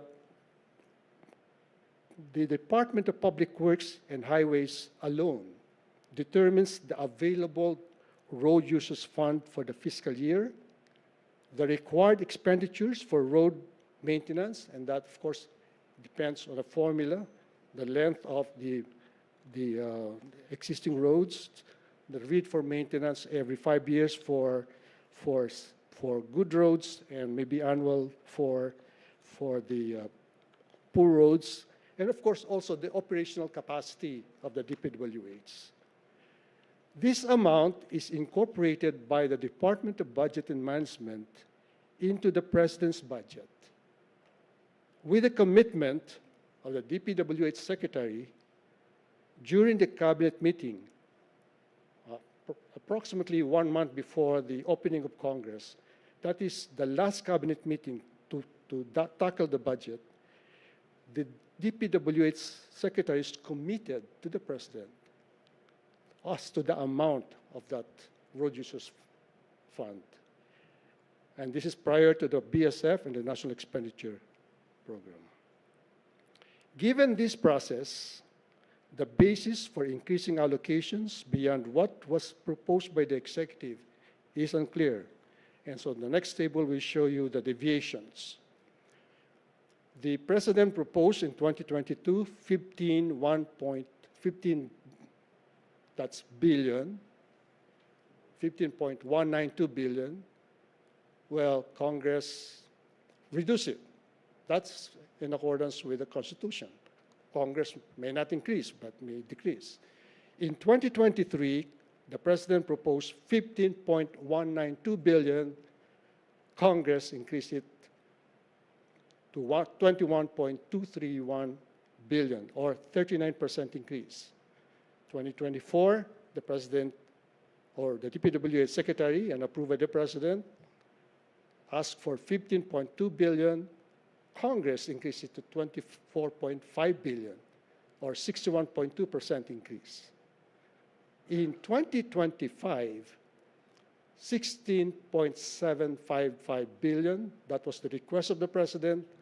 Congress increased it by 107.4% to 34.748 billion. Equivalent to 33.4 billion for the 3 years. That is approximately equivalent to 66,800 school rooms at $500,000 per school room. In my view, these increases is inconsistent with the constitutional provision that Congress may not increase the appropriations recommended by the President for the operation of the government as specified in the budget. Thank you very much. Thank you. Okay. May we call Professor Secretary Abad for his presentation.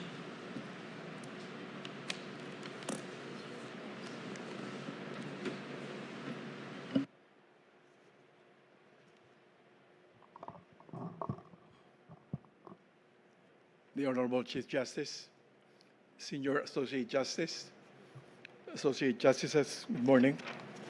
May it please the Court. The question before this Honorable Court do not concern merely the validity of particular provisions in an appropriation law. They go to the heart of the Constitution's design over the public purse and the system of accountability that it commands. The 1987 Constitution, at its core, is an accountability constitution. It structures the national budget not simply to allocate resources, but to ensure that public funds are raised, authorized, and spent under conditions of transparency, discipline, and institutional control. At the center of that structure is a fundamental requirement that the national budget must be a financed fiscal program. Under Article 7, Section 22, the President submits to Congress a budget of expenditure and sources of financing, the BESF. The submission is not a formality. It is the constitutional anchor of the appropriation process. It reflects a basic but indispensable principle that expenditures must correspond to identified and available sources of financing. This structure is reinforced by a further constitutional restraint, the budget ceiling. Congress may not increase total appropriations beyond what the President has proposed. Taken together, these requirements ensure that the budget is not an open-ended wish list, but a coherent fiscal program grounded in reality. The constitutional process is thus carefully sequenced. First, the executive formulates a financed fiscal program. Second, Congress exercises the power of the purse within that program. Third, the executive implements the budget as enacted. The sequence, Your Honors, is not procedural convenience. It is a constitutional safeguard designed to preserve both fiscal discipline and institutional accountability. Unprogrammed appropriations must be understood within this constitutional structure. In practice, the Philippine fiscal system operates under persistent deficit conditions. Over the past 4 decades, budget surpluses have occurred only briefly during the administration of Fidel V. Ramos, and even then, only in modest amounts. More importantly, Your Honors, revenue targets have been exceeded in only a handful of years. This means that in the ordinary course, the conditions required to validly trigger unprogrammed appropriations do not exist. As this court made clear to Arroyo versus Aquino III, excess revenue, quote unquote, must be determined holistically based on total revenues relative to total projections in the BESF, not on isolated gains from particular sources. Accordingly, under normal fiscal conditions, unprogrammed appropriations are not meant to operate. They are by design exceptional. There have been instances, however, where unprogrammed appropriations were activated, not on the basis of genuine fiscal surplus, but through fragmented and selective interpretations of revenue excess. Prior to this court's clarification in Arroyo, the position was taken that excess collections from individual revenue sources, such as GOCC dividends or non-tax revenues, could justify releases. This court rejected that approach. It held that revenue must be assessed in its totality. Isolated gains cannot create artificial surpluses. And to treat them as such is to risk unsound fiscal management, increasing borrowing and expanding the deficit. Subsequent rulings, including Pimentel III versus House of Representatives, further clarified that funds earmarked by law do not constitute disposable revenue. But even assuming, Your Honors, valid activation, the deeper constitutional issue remains. In a situation where deficits are the norm, additional revenues, when they arise, are rarely sufficient to fund all unprogrammed appropriations.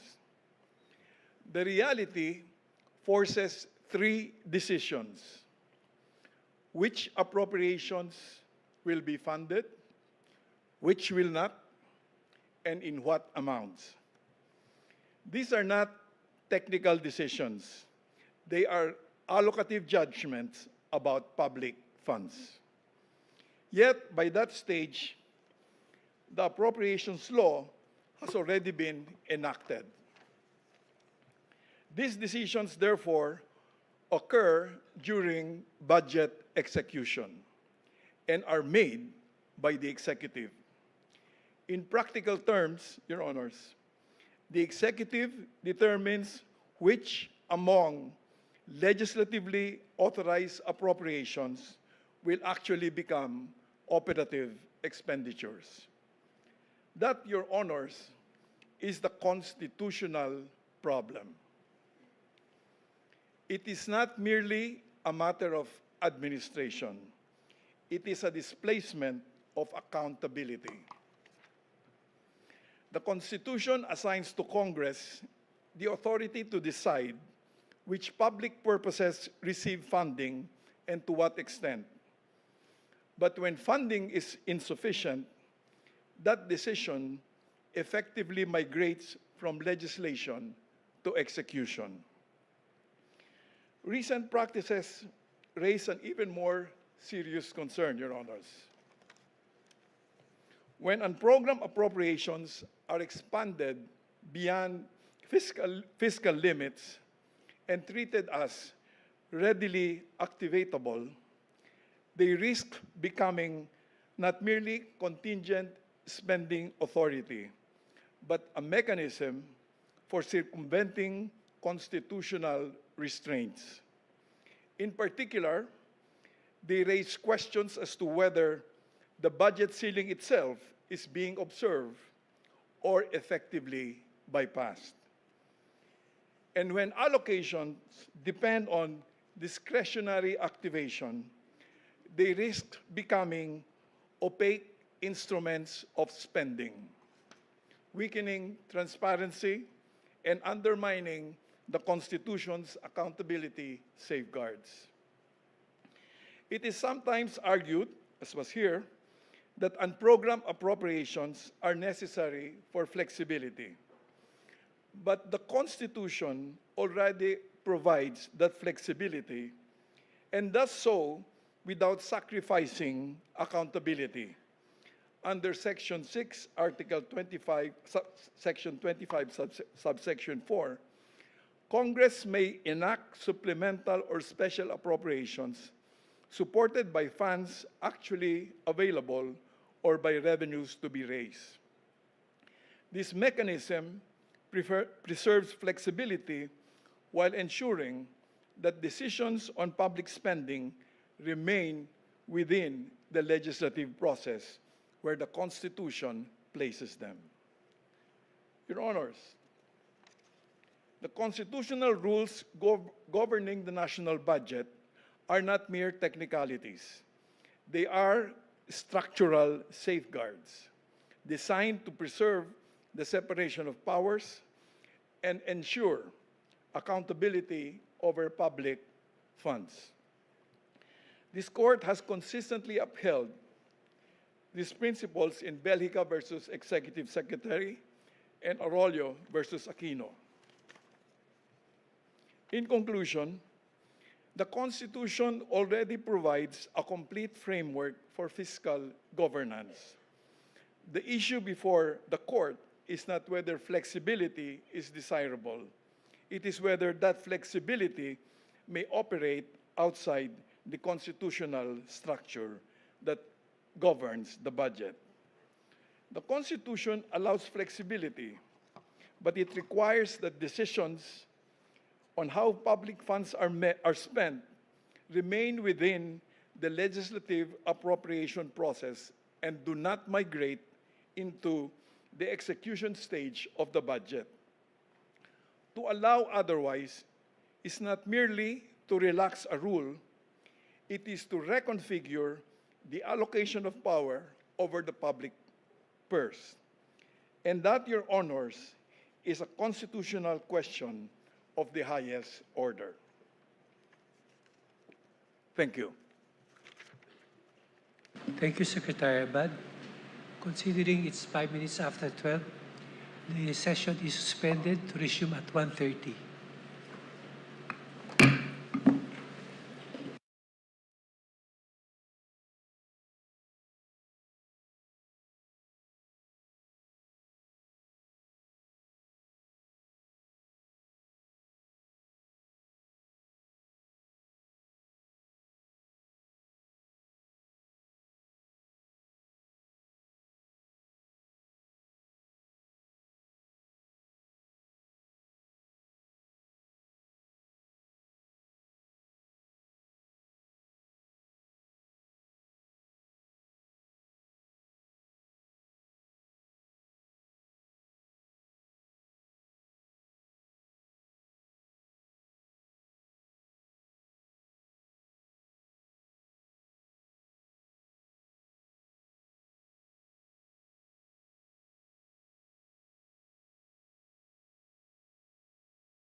All please rise.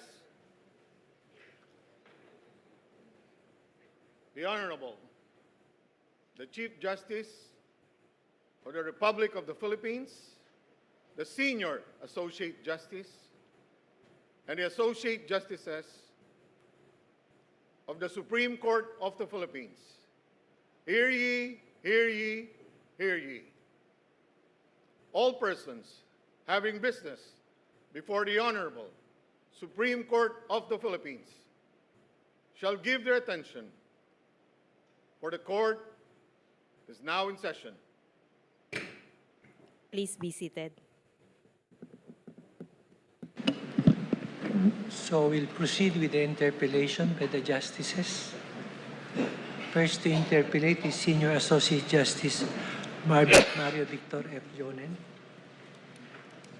Thank you, Chief. With leave of the court, may I ask the Solicitor General to take the podium?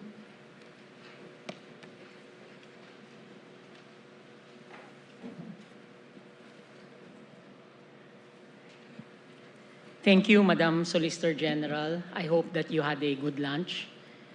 I understand that the Solicitor General's office provided for their own packed lunch. Yes. Yes, but just to inform you that we provided food for everybody else, just for disclosure purposes. So the Amicus and the Petitioners Council. But we thank you for saving the court some expense. We did not want to assume that we will be included. Yes, and please don't assume next week, next time again. That is fiscal discipline. Now, just to start off, so there is what is called a the budget of expenditures and sources of funds. This is called the BESF, just so we are familiar with the terminology. And the BESF is a part of the NEP, the National Expenditure Program, correct? Yes, Your Honor. And the National Expenditure Program contains the BESF, the Budget for Expenditures and Sources of Funds, and a more detailed listing of the expenditures divided by purpose and divided by classification, correct? Yes, Your Honor, plus the automatic appropriation, but Yes. only for information. Yes.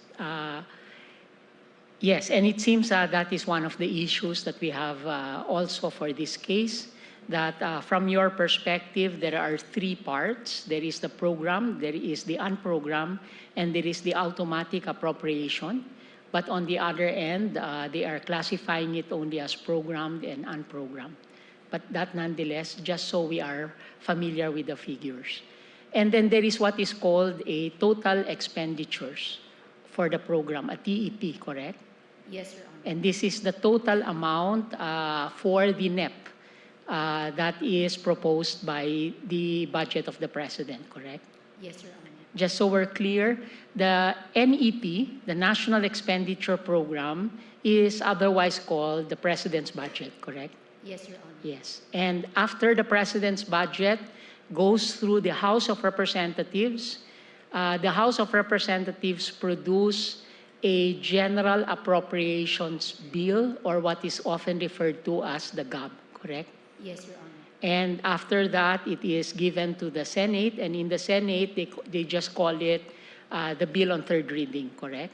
Yes, Your Honor. And after that, if there are disagreeing provisions, they call a bicameral conference committee, or a BCC, and this BCC therefore produces a proposed resolution where both houses will ratify, correct? Yes, Your Honor. And from there, they produce the General Appropriations Act for the signature of the President, correct? Yes, Your Honor. And after the GAA, the President exercises a different kind of veto. We will examine that later, which is called a line item veto, correct? Yes, Your Honor. And the President signs the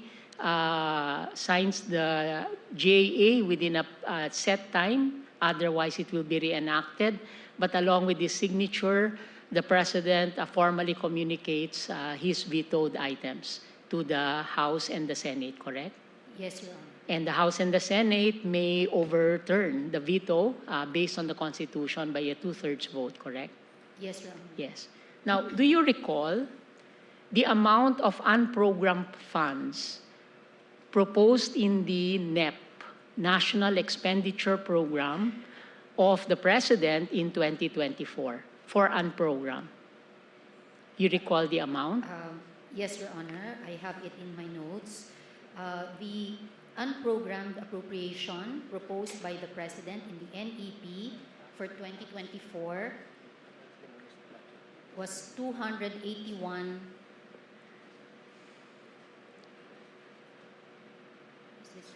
281 billion. 908,056, correct? Correct, Your Honor. Yes. How much was the approved on third reading in the GAB, the General Appropriations Bill of the House, in terms of unprogrammed appropriations? Your Honor, I only have what's in the GAA. It was 281,908,056, similar to the NEP. Okay. Would you know how much, in terms of unprogrammed appropriations, did the Senate approve before the BICAM? Again, it was 281,908,056. So as far as we are concerned, in 2024, which is the subject of the petition of Lagman et al. And Pimentel et al., the NEP was 281 billion, the GAB was 281 billion, the Senate was 281 billion, correct? Correct, Your Honor. And how much was the proposal of the BICAM when it met to conciliate disagreeing provisions? How much in unprogrammed appropriations? Your Honor, it is 731,448,000,000. So it was 731 billion. Okay? Yes, Your Honor. And just so we are clear, let's show the slide so everybody knows what we are talking about. So up there, you will see now, NEP 281, GAB 281, Senate 281, BICAM 731. Correct? Correct. Madam Solgen? And per your argument, this is something that we should respect because it is an act of wisdom on the part of both houses to increase what was not debated upon from 281 to 731, meaning that there was a difference of 449.5 billion added into unprogrammed appropriations, correct? May I qualify my answer? Yes, Your yes, Honor? please, go ahead. It is a question of wisdom because when we say an act of wisdom, it might be ambiguous as to there's already a judgment if it was wise Yes. or not. Yes. And the hope of our hope is for the court to rule on a narrow question as to checking whether the power that was exercised by the Congress is within the constitutionally required constitutional requirements or if it was within the limitations that are provided by the Constitution, Your Honor. Okay, I will take that for now. In terms of total expenditures under the NEP, the National Expenditure Program of the President in 2024, would you recall how much it was? It was 4,301,676,000,000 and some thousands of pesos, correct? In my notes, Your Honor, it is the total expenditure program is 5.7 For the NEP, billion.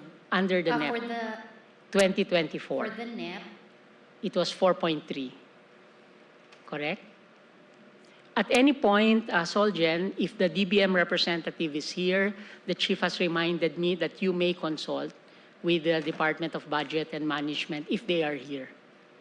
There are representatives of the DBM Here. That's good to know because we might ask for an increase in the budget of the judiciary also. But that nonetheless, so it was 4.3, and in 2024, the total GAA expenditure was 4.7. Again, I put up the slides. Correct me if I am wrong. In 2024, the NEP was 4.3, the GAA was 4.7. So in terms of the total, it was increased. And the NEP, correct me if I'm wrong, Madam Solgen, the NEP contained both program and unprogrammed, correct?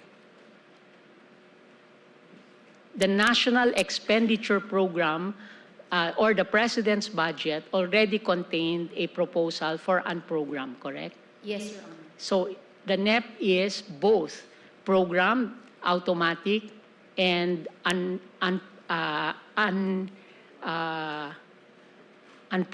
correct? Yes, Your Honor. But in 2026, which is also a budget in issue today, this is the petition of Congressman Erice, who was here, and Congressman De Lima. The NEP was 4.6 billion, correct? For 2026. 6. I put it up there. But what was actually approved by the houses, by both houses, and the President was lower. It was 4.646, with a corresponding decrease also in the unprogrammed appropriation, correct? Yes, Your Honor. Yes, okay.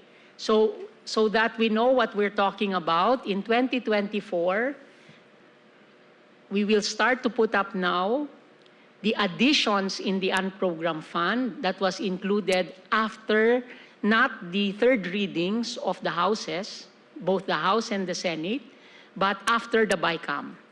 So the first slide will show you, let's put up the slide, Panay Guimaras Island Bridges Project, 3 billion. Universal access to quality tertiary education, 7 billion. This was from the program transferred into the unprogrammed, correct, Solgen? Yes, Your Honor. And universal access to quality tertiary education, would you know if there is a law that actually requires funding for this? Universal access to quality tertiary education. May I confer, Your Honor, with my team? Yes, you may defer your answer until, unless you have it now, yes? Is this the Bamakino law? Yes, and this is the law that actually provides free tertiary education, which was first under the President's budget program. But in 2024, it was moved to unprogrammed. And later on, of course, we will ask questions about whether this is in fact not only constitutional, but whether it was legal that it is moved from one programmed item to unprogrammed. Then there is number 11, a quite interesting nomenclature, priority social programs for health, social welfare and development. It says priority, but this also came from program and it was transferred to unprogrammed, correct? Yes, Your Honor. Okay. The AFP has been wanting modernization for a long time, but the revised AFP modernization program of 10 billion, is this billion? Yes, was transferred to unprogrammed funds, correct? Correct, Your Honor. Yes. Then also, payment of right-of-way was transferred from program to unprogrammed, amount of 3 billion, correct? Yes. Correct, Your Honor. And then pre-feasibility studies, preliminary and detailed engineering, 3 billion. Later on, we will encounter this again. And then next, public-private partnership, strategic support fund, maintenance, repair, rehabilitation of infrastructure. Number 17 is interesting. government counterpart of foreign assisted project in the amount of 51 billion. This is different from the item on foreign assisted projects that I will show you later. This came from program. This was a definite expenditure for government counterpart for foreign assisted projects. It was moved from the program funds to the unprogrammed. Then next, for the repair, rehabilitation, and expansion of Dalawag International Airport, I can only guess who transferred this. Payment of personnel benefits in number 19. Madam Solgen, you agree that 59 billion for payment of personal benefits was considered as unprogrammed from program, correct? Yes, Your Honor. Then, pension and gratuity fund. This means that the retirement fund of a lot of our government employees, and I can only guess perhaps a portion of this, some of our judiciary personnel not covered by our existing law, 40 billion, 250 also to the unprogrammed, correct? Yes, Your Honor. Then you have the libreng sakay became unprogrammed, correct? Yes, Your Honor. Also, the screening of anti-terrorist equipment, etc., unprogrammed. National Data Privacy Program, 620 million, became unprogrammed. Preparation for national election in 2025, since there was no election, perhaps they moved it to unprogrammed. Construction and repair of NFA warehouse facilities, also unprogrammed. Development and modernization plan for the Iwahig. Then the next slide, you will see there, interestingly, acquisition of fire trucks became unprogrammed, not programmed. Then digital agriculture project also became unprogrammed. Then the next slide, aquaculture, fisheries, Marawi siege victims compensation program. This is the long-awaited compensation to the victims of Marawi. From program, it was transferred to unprogrammed. Supplementary feeding program, I think this was for younger kids that were indigents. Then, next slide, the creation of lawyer positions in the PAO became unprogrammed. Perhaps lawyers are not that important anyway. And then we have, finally, the last one, number 50, OWA Welfare Services. This is the office that produces support for OFWs, was also moved to the unprogrammed funds. This was in 2024. Oh, and total, at the end, there is local government support fund in the amount of 5 billion was moved from program to unprogrammed. We will ask you later what this is, what this item is all about, or perhaps some of my colleagues will be able to ask you if I cannot. And the total in terms of additions to unprogrammed was 303 billion, correct? Correct, Your Honor. But this was not all. There was an increase in the already set items for unprogrammed.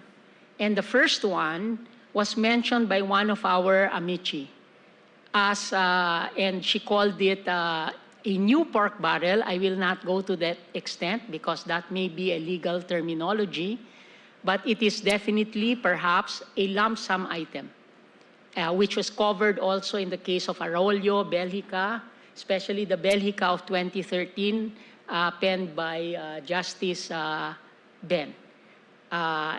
So the NEP proposed that the SAGIP program was only 50 billion, but in 2024, this lump sum was increased to 225 billion pesos, correct?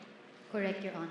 And for support to foreign assisted projects, maybe they were, as one of our amici was saying, they were predicting that some of the foreign assisted projects in the pipeline might be approved. It was increased from 117 to 178, correct? Correct, Your Honor. So this is the situation that I think all of us are agreed upon, which is now at issue, because 2024, as shown by our various amici, was the year where there was an extraordinary increase in the amount of unappropriated, unprogrammed funds, not unappropriated, but unprogrammed funds. Okay, now let us proceed. The concept, let's talk about the architecture in our Constitution, because we need to talk about the various provisions in context so everybody understands it. So the Constitution does not give one branch of government what is usually referred to as the power of the purse, because the power of the purse is big and consistent with the architecture of the Constitution. The contents of that power are distributed among constitutional departments and organs. Do you agree? I agree, Your Honor. And the basic idea behind separation of powers is to prevent tyranny and ultimately to increase accountability, correct? Correct, Your Honor. The separation of powers doctrine assumes that unchecked power tend towards tyranny. So liberty requires institutional restraints within government, assigning functions to distinct organs. The structure expresses a rule of law ideal, which is that governments must proceed in temporarily ordered phases: legislation, administration, adjudication, and accountability, rather than through undifferentiated sovereign will. You agree? I agree, Your Honor. And appropriation and spending funds are critical for governance. You agree? I agree, Your Honor. Appropriation and spending funds is not only because of whim, but it is part of an overall plan of the executive, and hopefully with the participation of the legislative.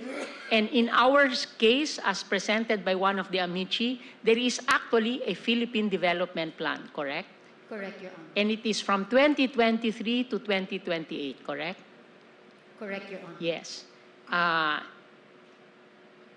Just to take note, the court has an SPJI, strategic plan also, and we are implementing it with budgeting also here. So, but in a political economy where there is a deficit of equality, where there is poverty, and when therefore there is a lot of disempowerment, with most of our people being only able to govern through voting and dissent and criticism, the extent of prerogative of those in departments or constitutional organs must be clearly and adequately defined. Do you agree? I agree, Your Honor. And in interpreting the Constitution, though, apart from this purpose, we must be mindful as the court that the judiciary, unlike the executive and the legislative, is not possessed with complete, current, and contingent information. You agree? Agree, Your Honor. And that the executive must also be given some appropriate leeway by both this court and Congress to address the current situation. You agree? I agree, Your Honor. And that laws, including the General Appropriations Act, are frameworks and limits plans of action, but they do not and should not unduly shackle the executive to address what has not been fully foreseen despite reasonable and diligent efforts, correct? Correct, Your Honor. Like the situation we have today, that when the budget was passed, no one could have imagined what will happen in the Middle East, correct? Correct, Your Honor. But I am sure, and we are witness to the fact that both the House and the Senate are currently investigating, holding hearings in aid of legislation to see what they can do to supplement whatever powers are needed by the President to address the current situation. In fact, they passed a law allowing the President to suspend excise taxes, correct?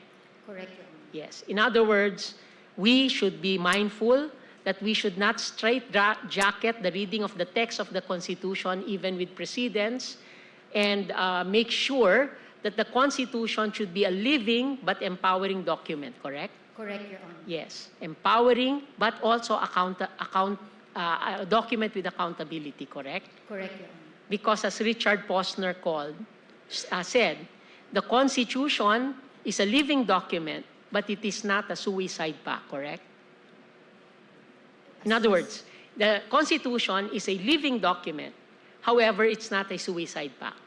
In other words, all the departments must be rational in terms of arriving at their own conclusions with respect to their own power canalized, correct? Correct, Your Honor. Okay.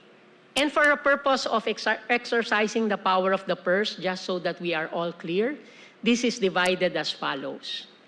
The executive, the president, and there's only one executive in the Constitution, it's the president, and everybody is the alter ego, prepares the budget, correct? Correct, Your Honor. The legislature, and that is Congress, with the House acting first, authorizes or appropriates, correct?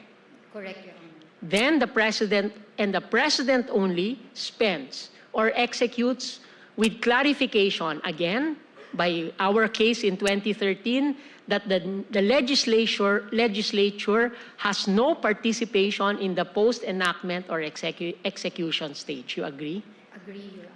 And the Commission on Audit, as a constitutional organ, checks on the expenditures, correct? Correct, Your Honor. The Ombudsman can prosecute, correct? Correct, Your Honor. And the judiciary, of course, is tasked with interpreting the boundaries of these powers as contained in the text of the Constitution and in statutes, correct? Correct, Your Honor. Now, during your presentation, in your opening statement, you mentioned the case of KMU versus Aquino.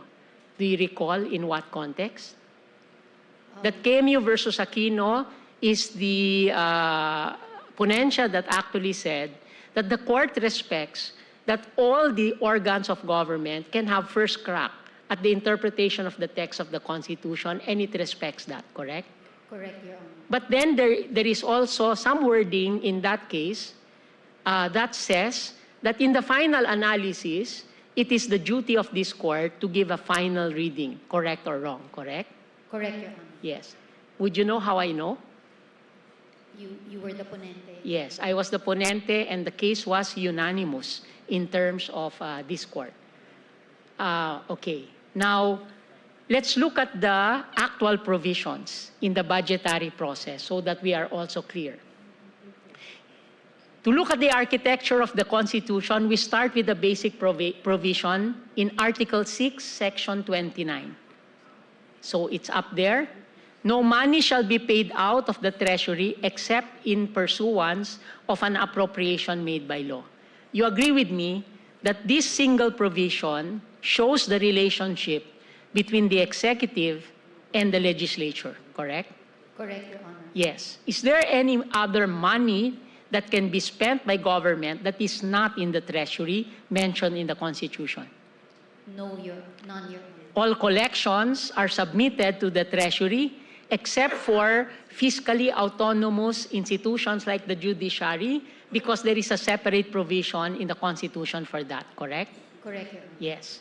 So the whole cycle includes preparation of the budget, appropriation, budget execution, and budget audit. Agree? I agree, Your Honor. The issues we now face are generally about that stage of authorization or appropriation, correct? Correct. With its impact on preparation and execution, but principally about authorization. You agree? I agree, Your Honor. So, in terms of preparation, the provision, the basic provision on the part of the executive is Article 7, Section 22, which states that the President shall submit to the Congress within 30 days as basis for the General Appropriations Bill a budget of expenditures and sources of financing, correct? Correct, Your Honor. Yes.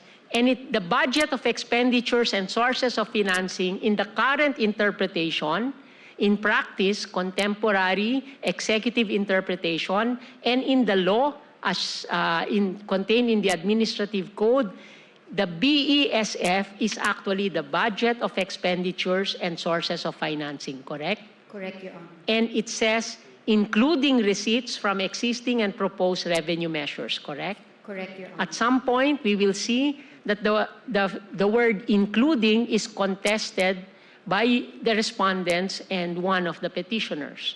But it's very clear here that the President only submits one budget, correct? Correct, Your Honor. Because it says a budget of expenditures and sources of financing. We will relate this later to Section 25, subparagraph 1, in relation to the increases in the budget of the President, correct? Correct, Your Honor. Yes. And the budget contains, you agree with me, sources of financing, correct? Correct, Your Honor. Yes. Now, parenthetically, here. does this provision allow deficits?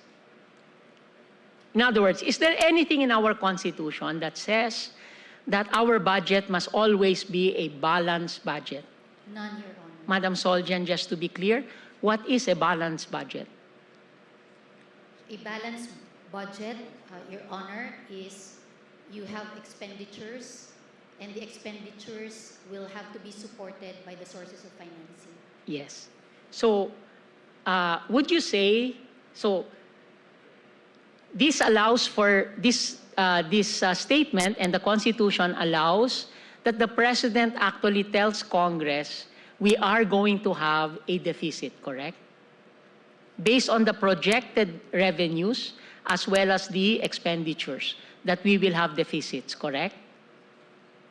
Can you repeat your question? In other words, that the Constitution allows the President to communicate to Congress through the NEP and through the budget of expenditures and sources of finance that we are expecting to have a budgetary deficit, which means that our current income revenues coming from tax and non-tax measures will not be sufficient to cover the proposed authorization of expenses, correct?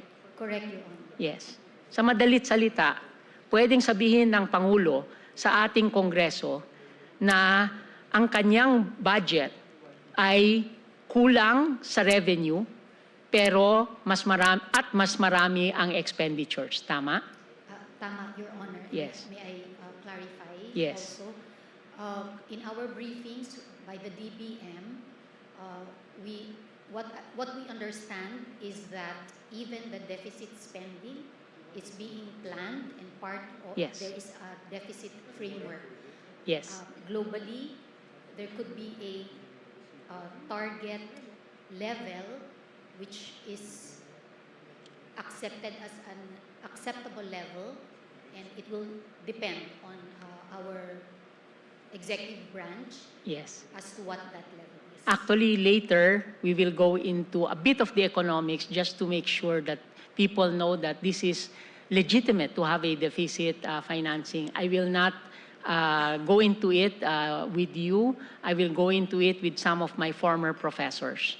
And I do so with a lot of trepidation because I did get a high grade in basic economics from Professor Monsod and also a higher grade in public finance from Professor Dr. Jokno.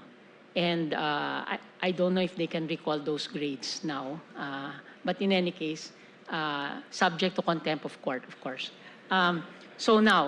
So deficits are there. Mainly, they can be filled in by income. Let us say they did not predict that there was high dividends from one of our government-owned and controlled corporation, non-tax revenue, correct? Correct. Or perhaps a new tax that would be passed by government, correct? Correct. Or a good performance of our economy, therefore increasing the amount that we collect in, let us say, value-added tax because there is more transactions, correct? Correct. Your So also, it can be filled in by borrowings. Correct. Such as, for instance, when the Monetary Board issues a treasury bill of different maturities depending on their monetary policy, and these are actually borrowings that we have, correct? Correct, Your Honor. And technically speaking, all our currency is in a debt, except that we will not get into that, correct? Thank you, Your Honor. And that it is also possible that we borrow from foreign sources, correct? Correct, Your Honor. And with respect to foreign sources, that is also regulated by the Constitution, more specifically Section 20, which actually says that the only, that we can contract, the President may contract foreign loans only with the prior concurrence of the Monetary Board, correct? Correct, Your Honor. And that the Constitution also says the discretion of the Monetary Board and the President to contract foreign loans can be regulated also by Congress because it says as may be provided by law, correct? Correct, Your Honor. And that at the end of each calendar year, there is a submission to the Congress so that they can monitor our foreign loans and what we have guaranteed. There is a report, correct? Correct. And that the manner of this report can be governed also by law, correct? Correct. So there is a check and balance with respect to foreign borrowings, and this was wisely included in our 87 Constitution. It was not in our 35 Constitution by the constitutional commissioners. One of them is actually present in the session hall right now in the person of Commissioner Christian Monsod, correct? Yes, and I had the privilege of being a research assistant of a constitutional commissioner. I carried the briefcase of one of them at that time, so I know how they thought in a while. Okay, and domestic borrowings. Who authorizes domestic borrowings, if you know? May I confer? The Monetary Board for Treasury bills, etc., and others. Okay, now. All these proposed borrowings, should they be indicated in the budget of expenditures and sources of financing? It should be included. So it is there. It is part of the premise of the budget that is given there. They are going to say, the President is going to say in the BESF that there are going to be loans. So in other words, the NEP already contains all the premises for all types of budget, program, unprogrammed, etc. Correct? Correct, Your Honor. Yes. And now let's look at authorization, just so we're on the same page. One of the main bases and the point of contention is Section 29, well, not really contention, but 29, subparagraph 1 and 3 of Article 6. So we already mentioned subparagraph 1, and then there is the concept of a special fund, and this was interrogated by the court in the latest case of involving PhilHealth with Justice Ami as the ponensya, for which our amici Professor Monsod said we did something good, correct? Correct, Your Honor. Yes. So there is a special fund to be differentiated from a special appropriations law. There are laws that create special funds, correct? Correct, Your Honor. Very briefly, are these special funds the SAGF, special allotments in the general fund? Is this the same? The special fund, if the law that provides for the special fund says that it is automatically appropriated every year, then it goes to a SAGF, it goes to an account. So all special funds are or should be in SAGFs, correct? And not all SAGFs are special funds. Yes, that's correct. Okay. Incidentally, the legislature is also involved in terms of taxation as a revenue source, correct? Correct, Your Honor. So therefore, when the President says that in the BESF that it will request for new revenue sources, it will in fact be signaling to Congress that they will be proposing new taxes, correct? Correct, Your Honor. Yes, and this is covered in Section 28. I will just flash it briefly, just so we know. Now, there are limits to what Congress can do with respect to the President's budget, correct? Correct, Your Honor. And let's read and parse the provisions very carefully before we go into further interpolation.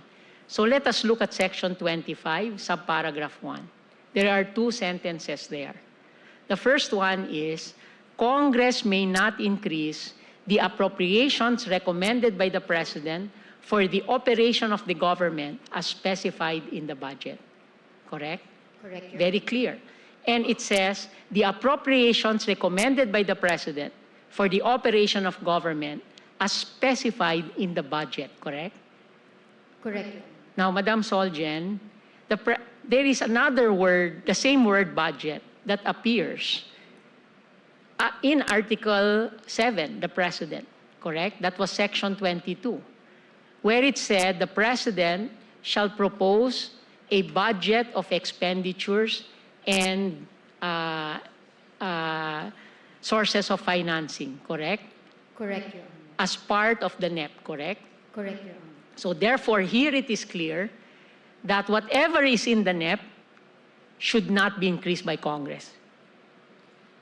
Your Honor, may I... You will qualify. Yes. Because for you, the unprogrammed funds, no, first, the automatic appropriations are not part of the budget of the President, correct? That's correct, Your Honor. And the unprogrammed funds are also not part of the budget, correct?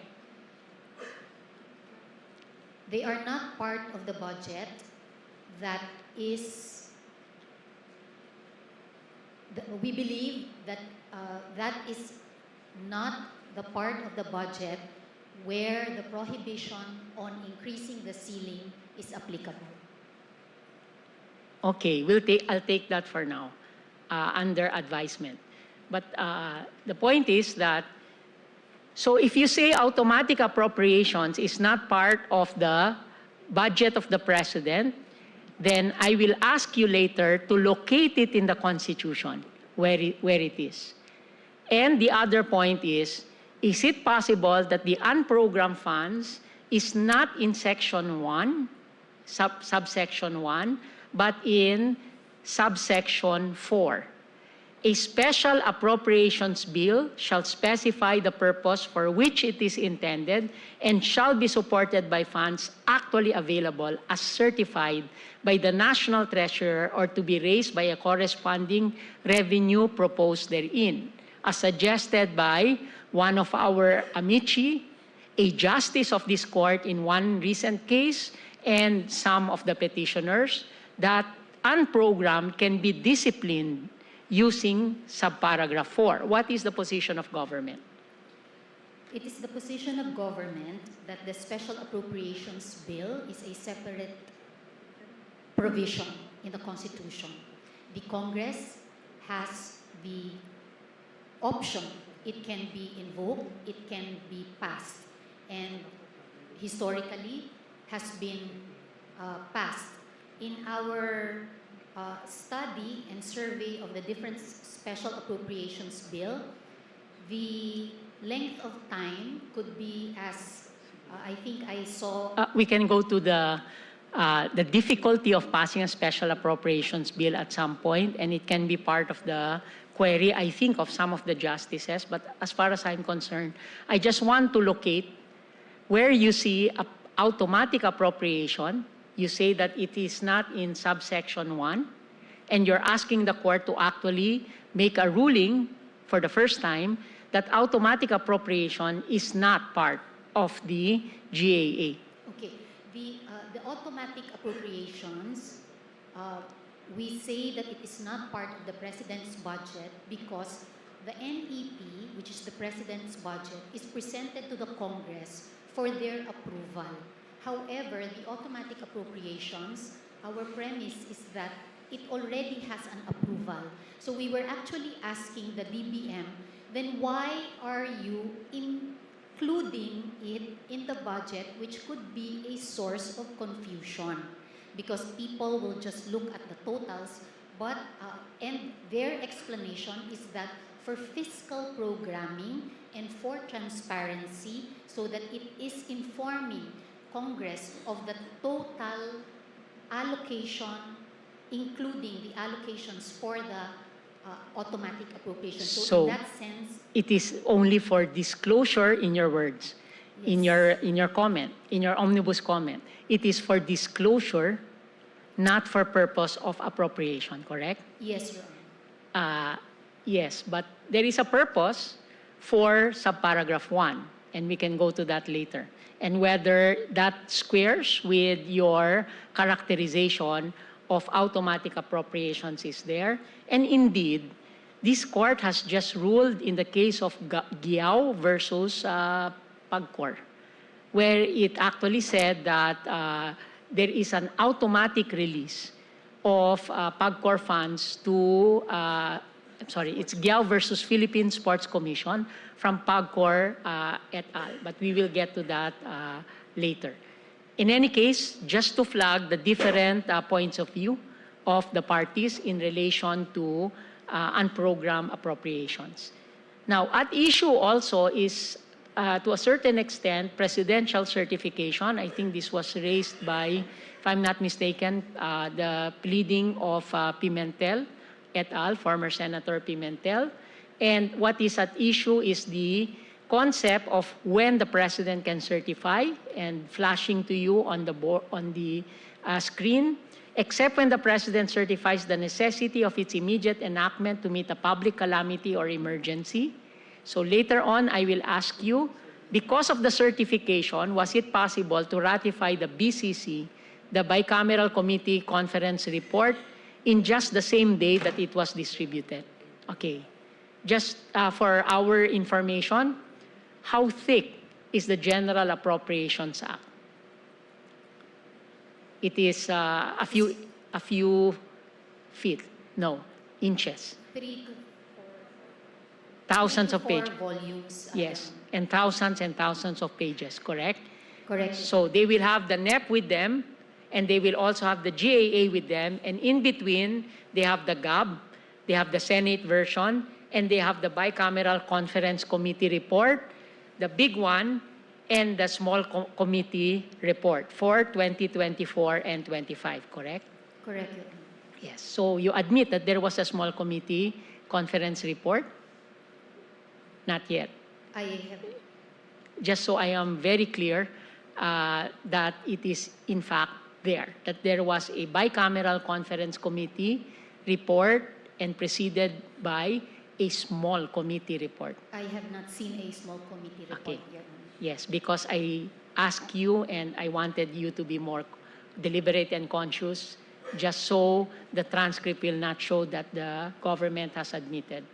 Okay, now, appropriations is a special kind of law. It is not an ordinary law. This applies to general laws and perhaps also special kinds of law. Appropriations is a special kind of law because first, it originates from the House, Article 6, Section 24. Second, the President has line item veto on this particular law and no other. Third is, by the end of the fiscal year, it immediately lapses, unlike any ordinary general law. It does not immediately lapse, it is reenacted, correct? Correct. Yes, and there is, in fact, a position from one of the petitioners, because of the automatic reenactment, what is always the national emergency involved in passing a law? Just so we're clear that we acknowledge that there is that issue and you had your own response, correct? Correct. Thank you. May I now ask, I will call on you later, may I now ask on our amici, Professor Solita Collas Monsod, and may I ask her to take the podium this time, because she has called me out that during her presentation, she lost her opportunity to actually face the court and bank because she was sitting down.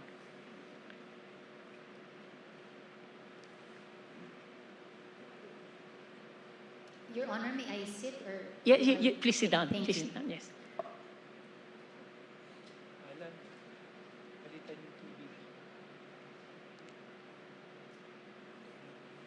Thank you, Professor.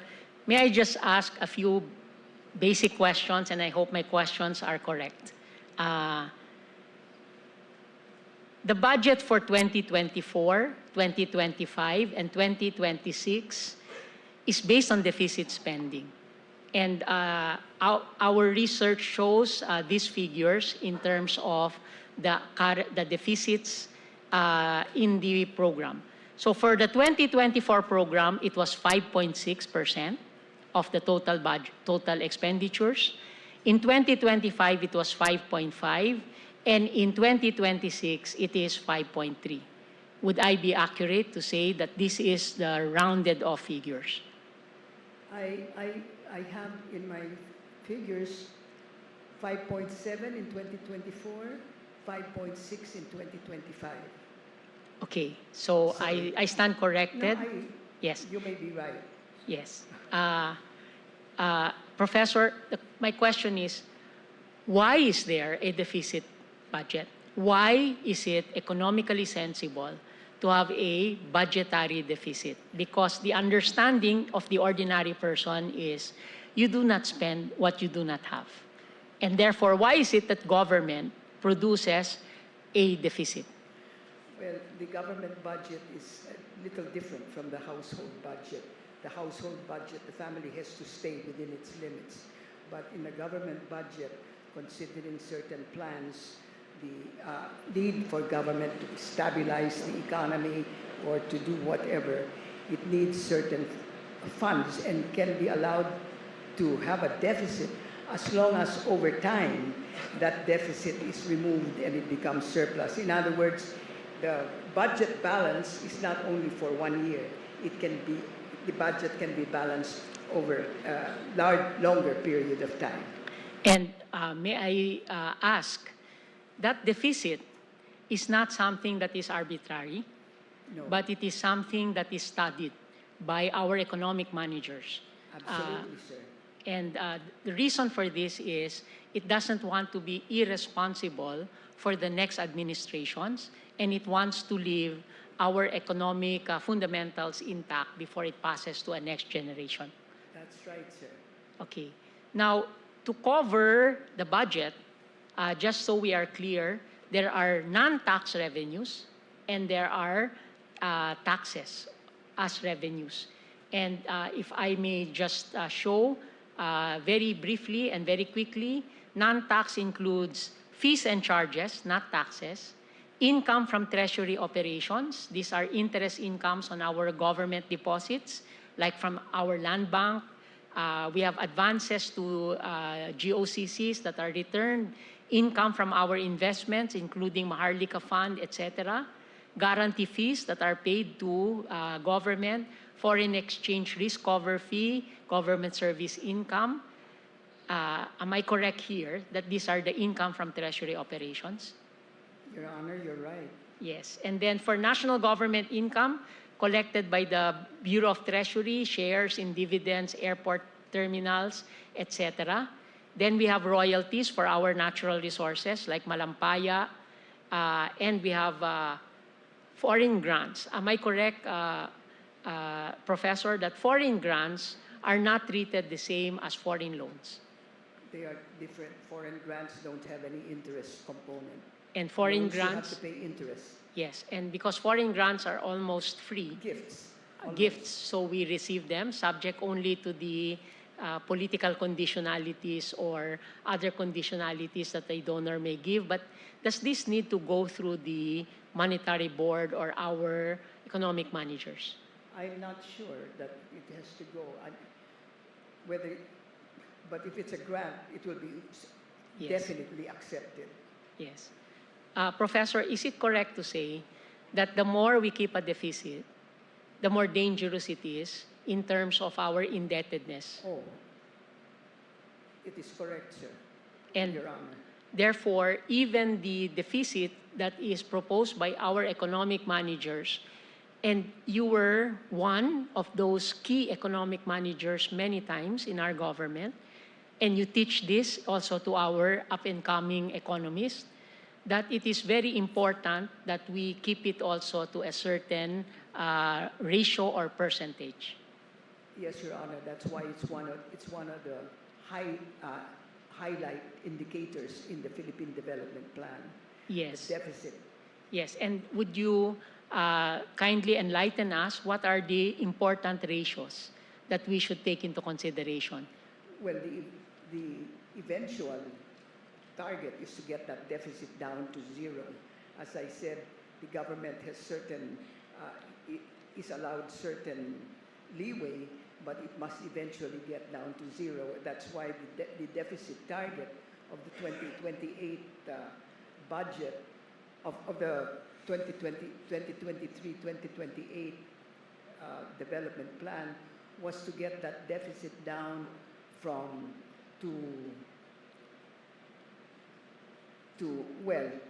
originally it was to get the deficit down to 3% of GDP, but in the interim that the plan has been in operation, they have retargeted.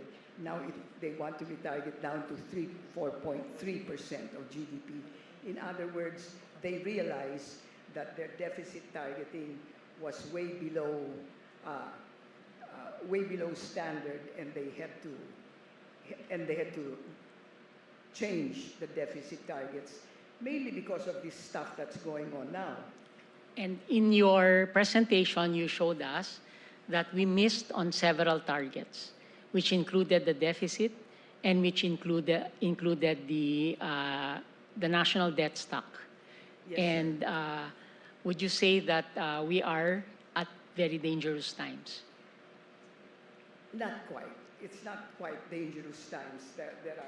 There are certain rules of thumb, and but we're close because, for example, the rule of thumb with respect to debt stock to GDP is that it should not exceed 60%, and we are now at 63. We are now at 61. 61. Sus ko, hindi ko mabasa eh. Excuse me. Debt stock.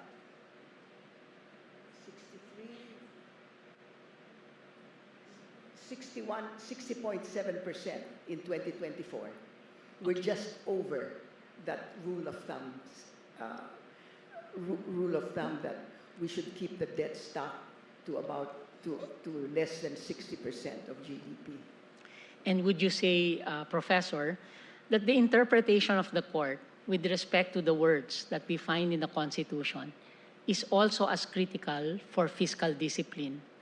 In other words, that we should interpret the provisions in the Constitution not only from the original intent of our forefathers, but also from the point of view of what is practical, what the words can bear given the current circumstances and given the creativities of many of the agencies. I absolutely agree, Your Honor. You yourself said that the Constitution is a living thing. Yes, and so it must change and adapt. And that our legal interpretation also is should be also a sort of an economic interpretation, in the sense that we should be fully aware of the opportunity lost and etc. I fully agree, Your Honor. Thank you, Professor. Now I am confident that I learned my economics 11 and 101. May I call on former Secretary Butchabad to the stand, please.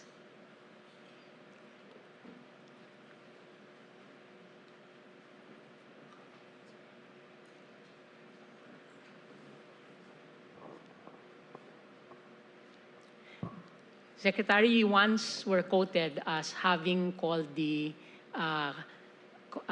alarm regarding our debt stock. That 48% of our debt was supposed to be now, 48% of our revenue is now being paid off for our debt, correct? That's correct, yeah. And since you were DBM Secretary, may I ask, where in the NEP or the BESF do we find the commitments to pay for interest rate on our debt, both domestic and foreign? It's, well, in the GAA, you can find the allocation for servicing interest. But the amortization of principal, you do not find in the GAA because it's not an interest, it's not an expense. But in the other parts of the GAA.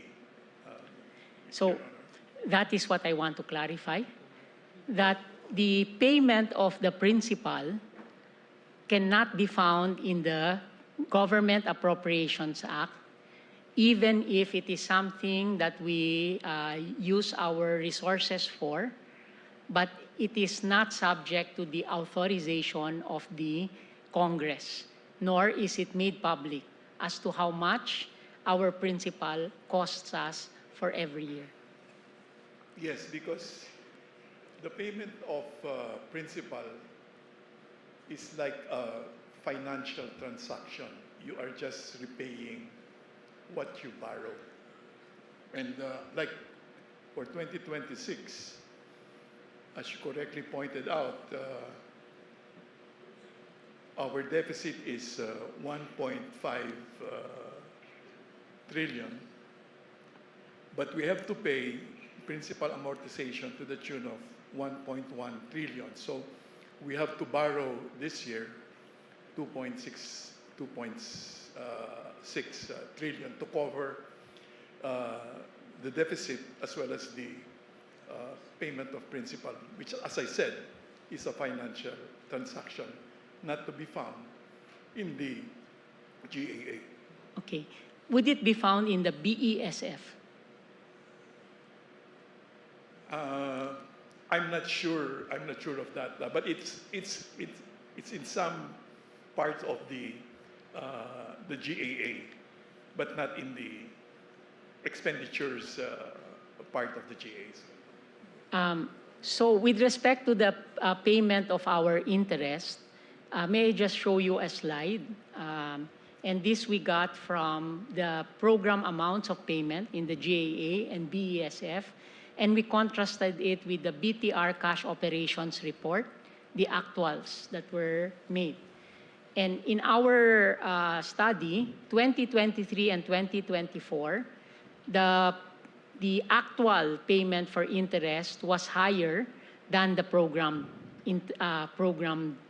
interest. Now, would you know where we get payment for the additional interest because it was higher?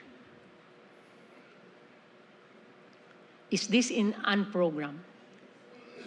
No, I think there is a presidential decree, 1177, that obligates us to pay above all else our interest obligations as well as our principal amortizations, Your Honor.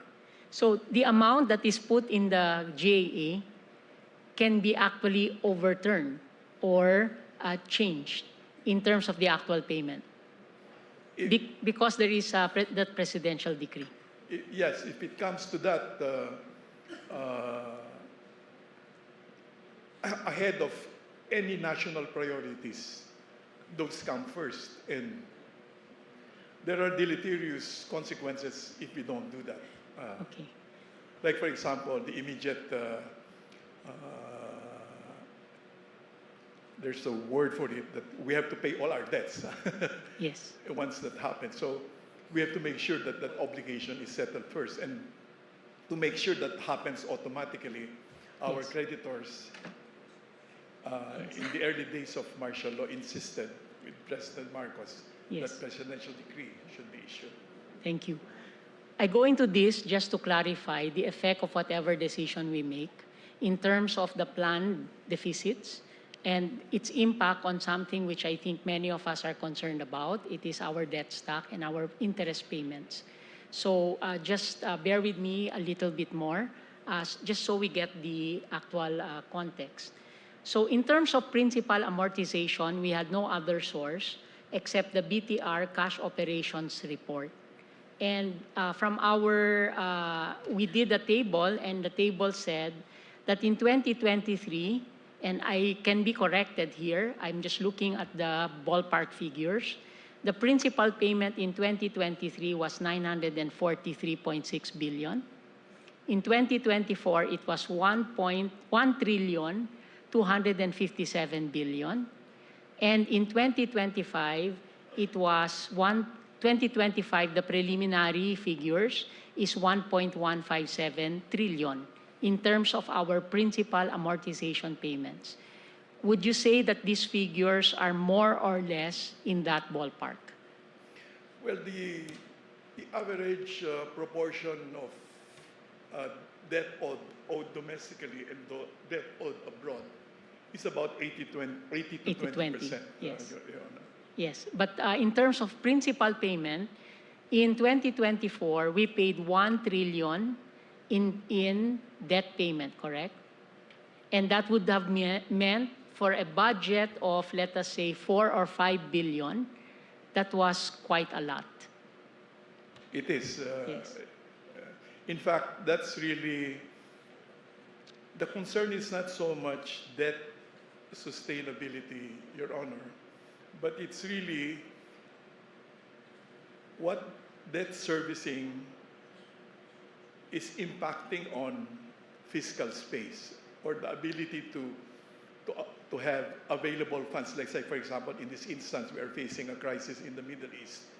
We need a lot of funds to be able to support our efforts there, which were not originally planned for. So that if you have a increasing narrowing of your fiscal space, then your ability to respond to contingencies is very much limited, Your Honor. And going to slide number 33 in my presentation, there is a, if we look at the debt service ratios from 2023 to 2025, and just following what was said a while ago, the debt service ratio, total debt service to revenues in 2023, 41.1%, meaning to say 40% of all our revenues were used to pay for debt service. That's correct. 2024, it was 45%, and in 2025, it was 45%. That is because we were constantly missing our targets, and therefore our debt service ratio was increasing. And would this mean that 45% of all revenues in 2025 was spent to pay our debt before a single classroom is built? Yeah, that's not correct, Your Honor. Our inability to use our debts to increase our productive capacity and our very limited revenue generation programs results in much of the revenues we generate are eaten up by the payment of interest and ahead of even the most important priorities that we have to attend to, like public health and basic education, Your Honor. So this is what you mean, or what the Amici mean, as fiscal discipline, that we need to be able to control the spending vis-a-vis our revenue and vis-a-vis our future because of this particular effect, correct? That's correct, Your Honor. And fiscal discipline, therefore, though not yet a part of a constitutional value, what we value now is accountability, transparency, etc. Would you say that it should be one of the targets in terms of a constitutional value to be proclaimed by this court because it has such an important bearing to the interpretation of some of the provisions that will have economic consequences?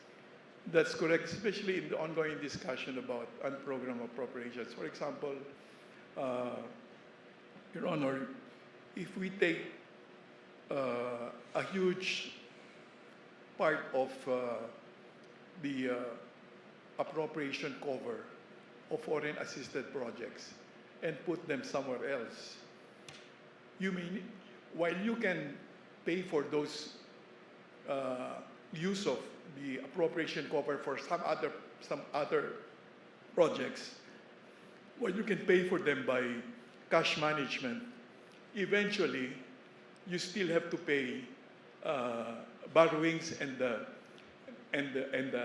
increase in deficit that will happen. But these are things that are not known publicly, and in fact, it's good that we're talking about unprogrammed appropriations, especially for the past 3 years when a good part of the program appropriations were diverted for other projects other than what the President put in the national expenditures program, Your Honor. Thank you, Secretary. The other point that I'd like to make is the debt service ratios, the targets for 2026 was premised on a growth rate, correct? That's that correct. Growth rate being 6.6%, if I'm not mistaken, correct? But actually now, it might be different given the current circumstances. Is that correct? That's correct. And therefore, Radically. actually it was 6.5%, and showing to you slide number 35, Okay, we did very basic, and this might be wrong, but a recalculation. So if the BESF of 2026 was 6.5%, if our growth rate becomes 5% or 4%, we saw the figures, the debt to GDP ratio would increase from 62.3, which is the target this year, to something like, if it's a 4% growth rate, it might become 65.1%. Of course, our calculation can always be wrong, but given the lowering of just to show that the lowering of the growth rate will also have an impact on our debt to revenue and debt to GDP ratio, correct? That's correct, Your Honor. Then, of course, we have taken into consideration that what we are facing now and the context where we are making a decision right now is a crisis, a fuel crisis.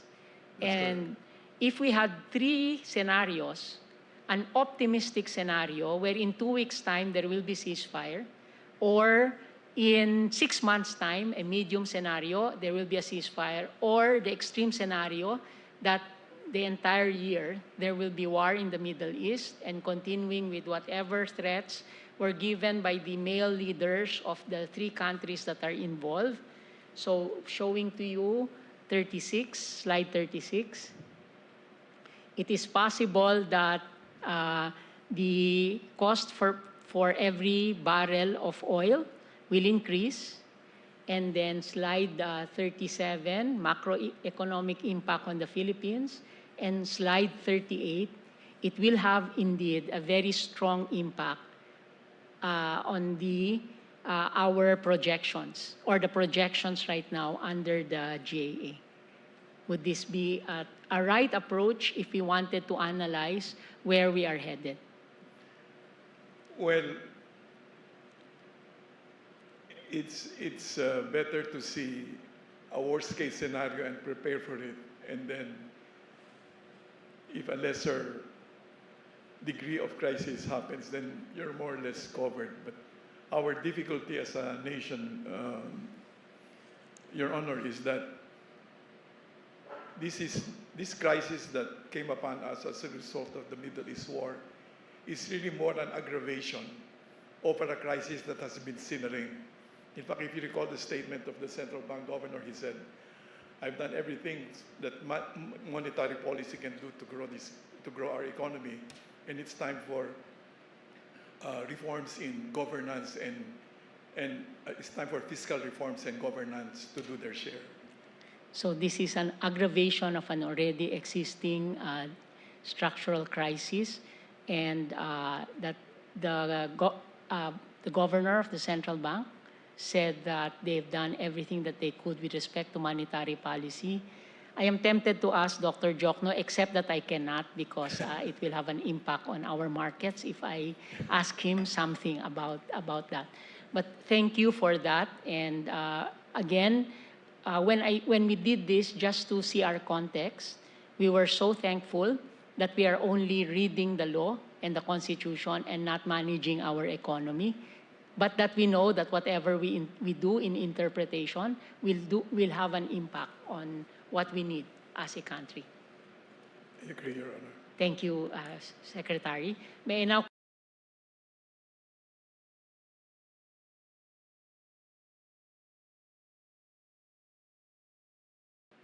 So there is this magnitude of our debt servicing.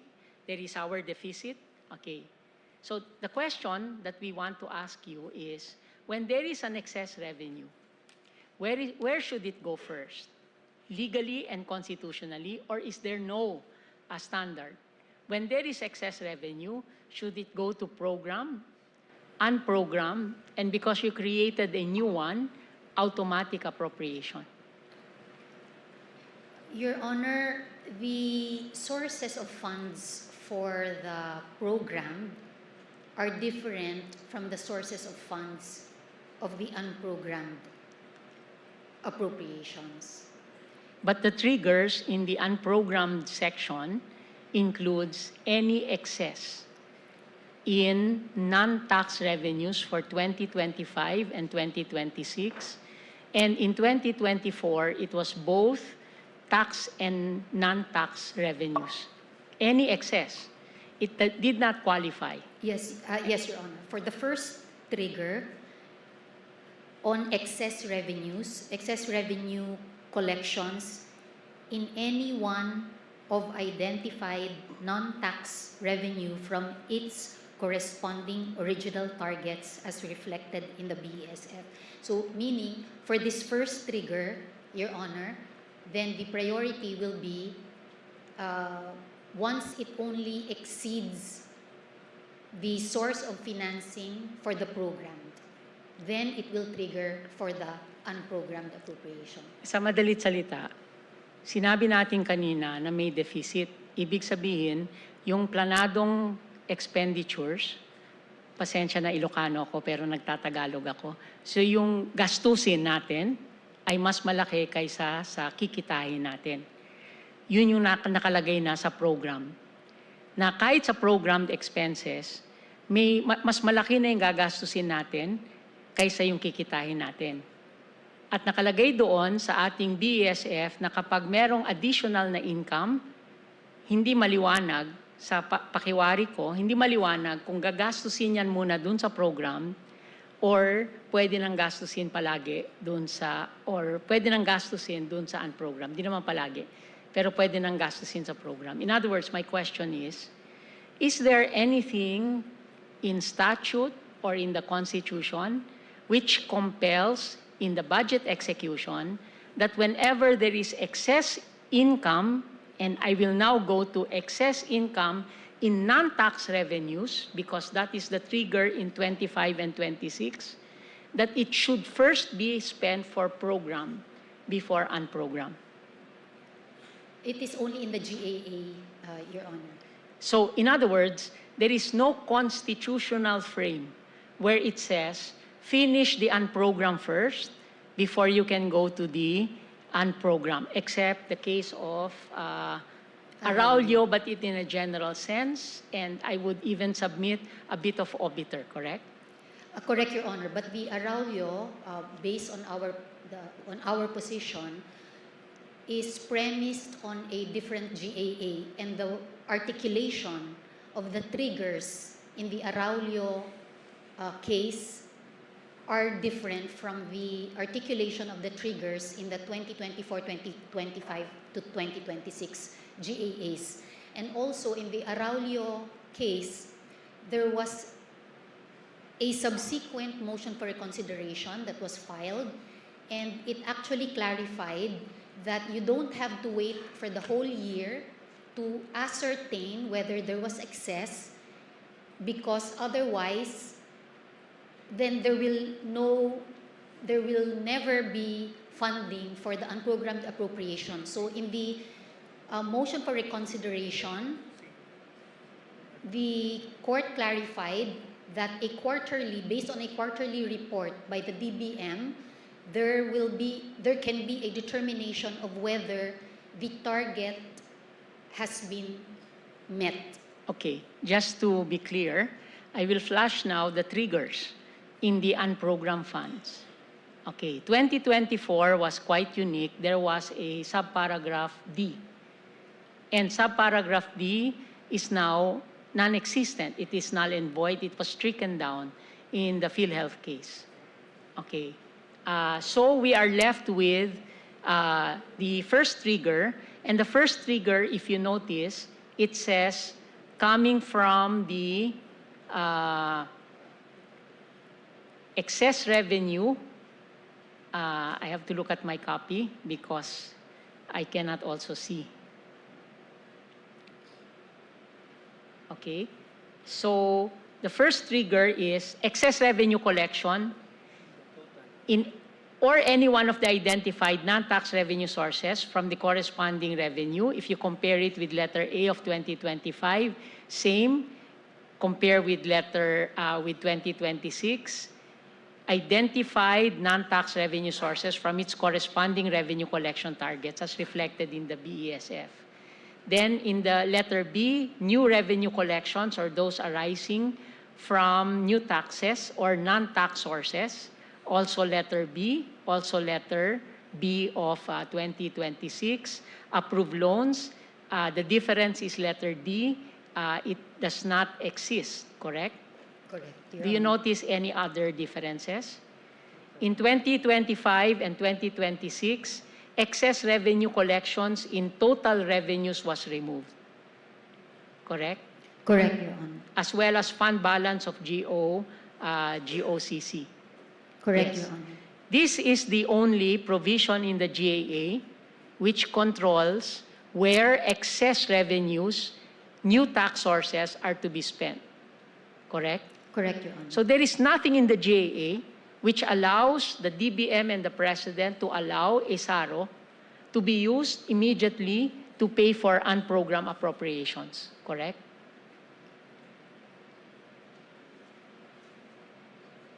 In other words, when there is excess revenue, nakalagay dito excess revenue. So pwedeng gamitin na kaagad sa unprogrammed appropriations. Tama? Correct, Your Honor. So, ibig sabihin, the category of programmed and unprogrammed is really, does not really have a material difference. Because in the interpretation of government, pwede kapag merong excess na pera, excess na revenue, na hindi naka-earmark, na pwedeng gamitin na ito kaagad sa unprogrammed funds. Tama? Tama po, Your Honor. And that was why Senator Drilon was actually proposing that we have to be clearer. And actually also Secretary Butch was also saying that, and of course Secretary Jokno was also saying, you have to discipline all of this so that it's very clear that it should be in program funds, correct? And constitutionally, it matters because once you transfer a PAP, a program and project and program, coming from program funds, okay, and you transfer it to unprogrammed funds, and you want to fund it immediately, you can increase the amount of unprogrammed funds, like in 2024, you can transfer funds there so that it continuously increase, and the fiscal space created in the program funds, you can reallocate. And then you can have the chance of still having it funded. And in the interpretation of government, you do not violate 25(1) because to you, the limit is the program. Correct? Correct, Your Honor, because again, in the analogy that we attempted to include, that we attempted to make in regard to programmed and unprogrammed, is in number one, the prioritization of the programs. So if you put a PAP, a project. Madam Solgen, how do you say that it's a priority? So we have deficit. Ibig sabihin, mas malaki yung gagastusin natin kaysa yung nakukuha na kinikita natin. Pero kapag lumaki yung kita natin, what you are saying is, there is nothing in the GAA, and I do not see anything in the GAA, which says you have to fund the program first before you go to unprogram. Is there? Okay. Yung pong, kaya ko po sinasabi na priority, sapagkat yung sa NEP pa lang, ikinocommit na po ng executive na kung ako ay magtatrabaho at ganito ang mga economic factors, kinocommit ko na meron akong kikitain ng, let's say, 1 billion pesos. Priority po yun sapagkat kinomit na ni executive. Kaya yung mga nakalista doon, pagka na-meet na po yung targets, then they will finance the program. So, the fact that it is put in the unprogrammed To be clearer, Madam Solgen, the program funds has expenditures, correct? Correct po. The revenue to cover these expenditures are lower than the program funds, correct? Correct po. So in other words, there is a deficit, may kulang. Tama? Tama po. And sinasabi ng pamahalaan natin, kikitahin namin to. Sana lumaki yung income namin. Sana, magkaroon ng dividendo sa PhilHealth or whatever, or some GOCC na umakyat to. Okay. But here in the provision in unprogrammed fund, it says, excess revenue of non-tax sources can be used for unprogrammed funds immediately. There is no control. There is nothing here that says you have to spend first in program. There is no footnote, and we searched the GAA as best as we could, and perhaps you can ask your own staff to take a look at it. There seems to be nothing which says there is an excess. You have to spend it first for the program. That's why I'm saying, even if in terms of symbolism, program seems to be the priority of the president, when Congress puts it in unprogrammed, there is a possibility that there can be a SARO to be issued in order to release funds for the unprogrammed funds, correct? Your Honor, our interpretation of the total revenues here are the total revenues that have been set as the target. Yes, ganun pa rin. Ibig sabihin, yung tinarget na income and targeted expenditures, may deficit pa rin. May pagkukulang yung kikitahin batay sa BESF mismo. And I asked two of the experts already, and in fact the presentations, there is a program deficit. And the program deficit will be funded by non-tax sources and debts. Pero ang sinasabi ko ngayon, nasaan dito sa GAA natin, yung provision na nagsasabi, pag meron kang bagong kita, gamitin mo muna sa program. Is there in the law, in the GAA law? And my next question is, should it be in the reading of our Constitution that that cannot be done? That when the government commits program funds, that it cannot use whatever it earns immediately for unprogrammed, because your concept of unprogrammed is standby. Ano hong ibig sabihin ng standby? May mauuna sa kanya. Ibig sabihin, halimbawa sa isang pamilya, sasabihin na mauunang kakain yung mga maliliit na bata kung kulang yung pagkain natin. Therefore, yung mga matatanda naka-standby. Hindi sila yung mauuna. So, my next question is, was there any expenditure in 2024, 2025, where the unprogrammed came before the program funds?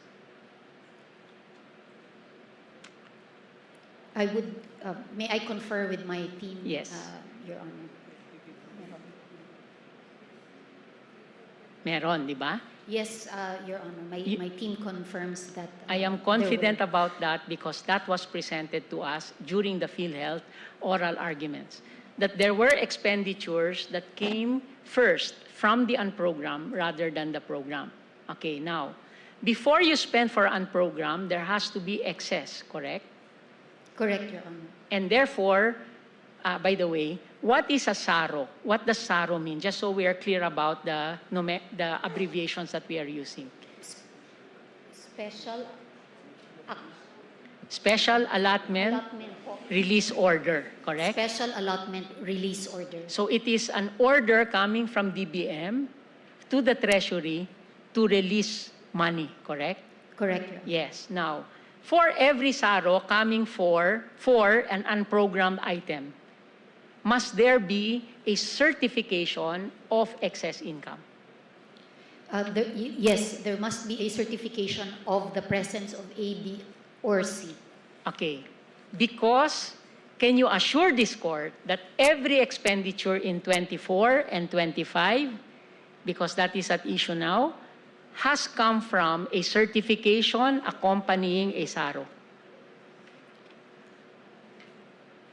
That's theoretically the case, Okay. Your Honor. So, can I ask the government to submit to the court copies, a listing of all the SAROs from the authorizing release from the unprogrammed, as detailed as possible, meaning to say not the cumulative, but all the SAROs, you can list it down and give us digital copies. And for each of the SAROs, please match it or correspond it to a certificate of income or whatever the Treasury issues certification of excess income or 1, 2, or 3. We And, will comply, Your Honor. Can you comply by next week so that the justices who will interpolate can have that as a resource also?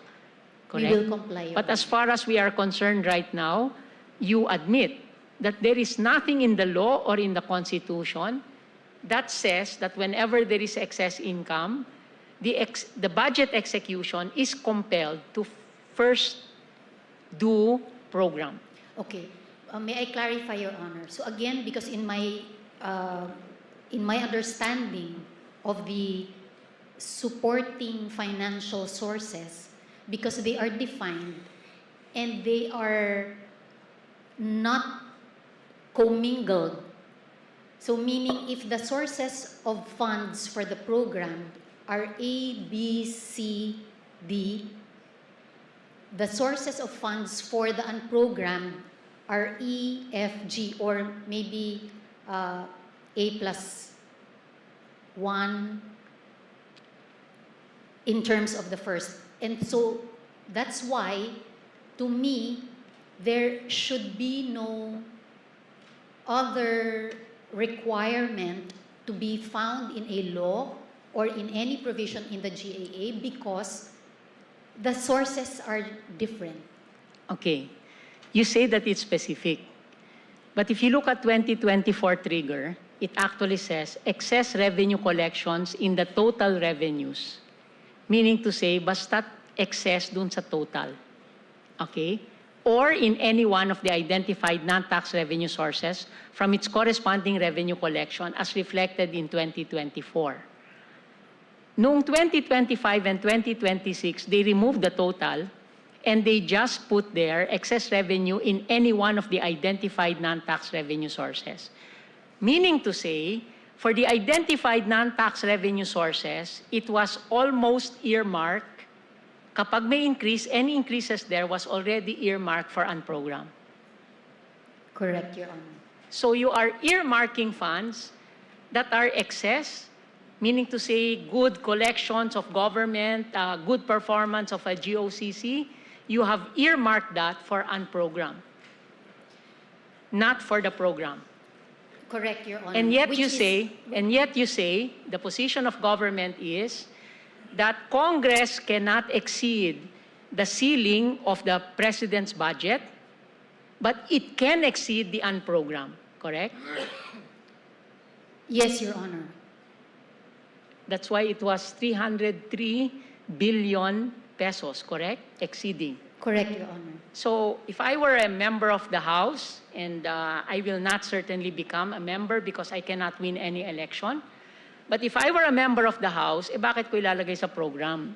Ilalagay ko na lang sa unprogram. Sigurado pa yan, kapag may excess revenue, mauuna ako, hindi yung program. And I can put anything in unprogram so long as the leadership or the BICAM will accept. That's why it was a jump of about 400 billion from the agreements of the House and the Senate, and then bicameral increase it by 400. I would rather go there because I can add everything that I want in the unprogram. So goodbye, goodbye fiscal discipline. Your Honor. Yes. Where did I make a mistake? Okay. In assuming that the executive or the Congress, actually, it's like everyone has is gaming the mechanism. It's as if we are thinking that why would the Congress not put the priority programs in the unprogrammed appropriations because that will for sure be funded, which is incorrect. Because if the government... You have asked a question that I will ask from someone coming from Congress. Why would they choose unprogrammed from program? Or why is it that they would rather move some of the program to the unprogrammed, so it creates fiscal space in the program because there is a limit, correct? And Correct. therefore, they can make inclusions. I'm trying to avoid the word. Inclusions, insertions, etc. into the program.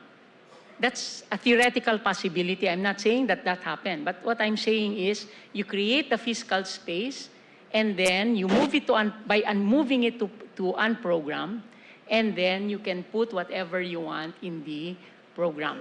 Okay, that's one possibility. Okay, now, of course, we do not assume the worst. But then it is our role to actually put the guardrails so that this will not happen. And therefore, to prove that I am wrong, therefore, that is why I'm requiring, were there expenditures from the unprogrammed that came before expenditures from the program? Second, were there expenditures from the unprogrammed that did not have the, the certificate of excess coming from the, no less than the Treasury, because it is the only one that can determine whether there is excess income, correct? Correct, Your Honor. Okay, so we will require that of you. By the way, how do you get a SARO? A special allotment release order. There is the regular releases. And the chief, for myself under the SET, si Chief Ben under the HRET, we have that authority. Once in a while when I am acting chief, I issue a release order for benefits of the staff, always. But in any case, that's the point. There's a regular release order, correct? Special allotment release orders are special, correct? Correct, Your Honor. Who releases that?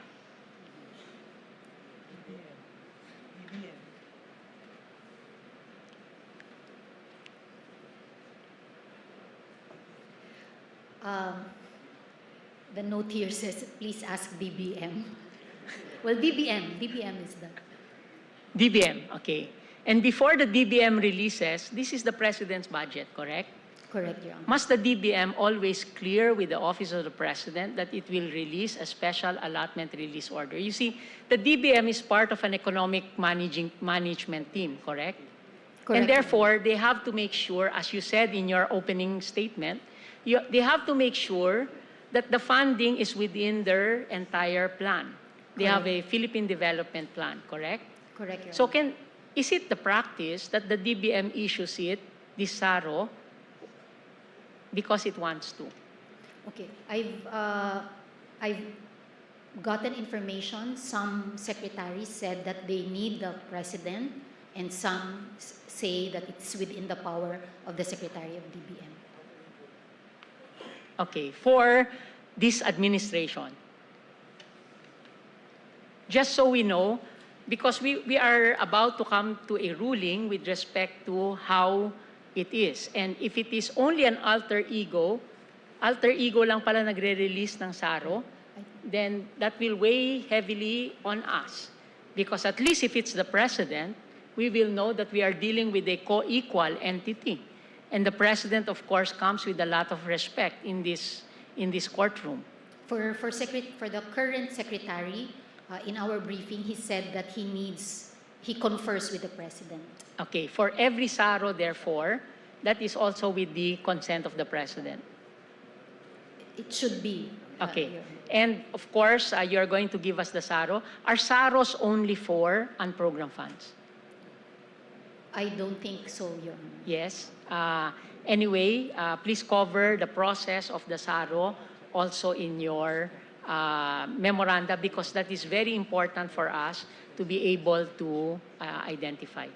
Okay, thank you, Madam Soljan. May I ask Dr. Jokno? Thank you, Your Honor, for now.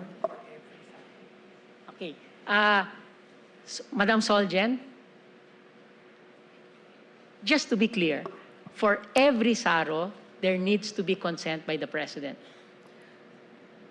Based on what Secretary Rolly told us, that for the release in the unprogrammed appropriations, he has to get the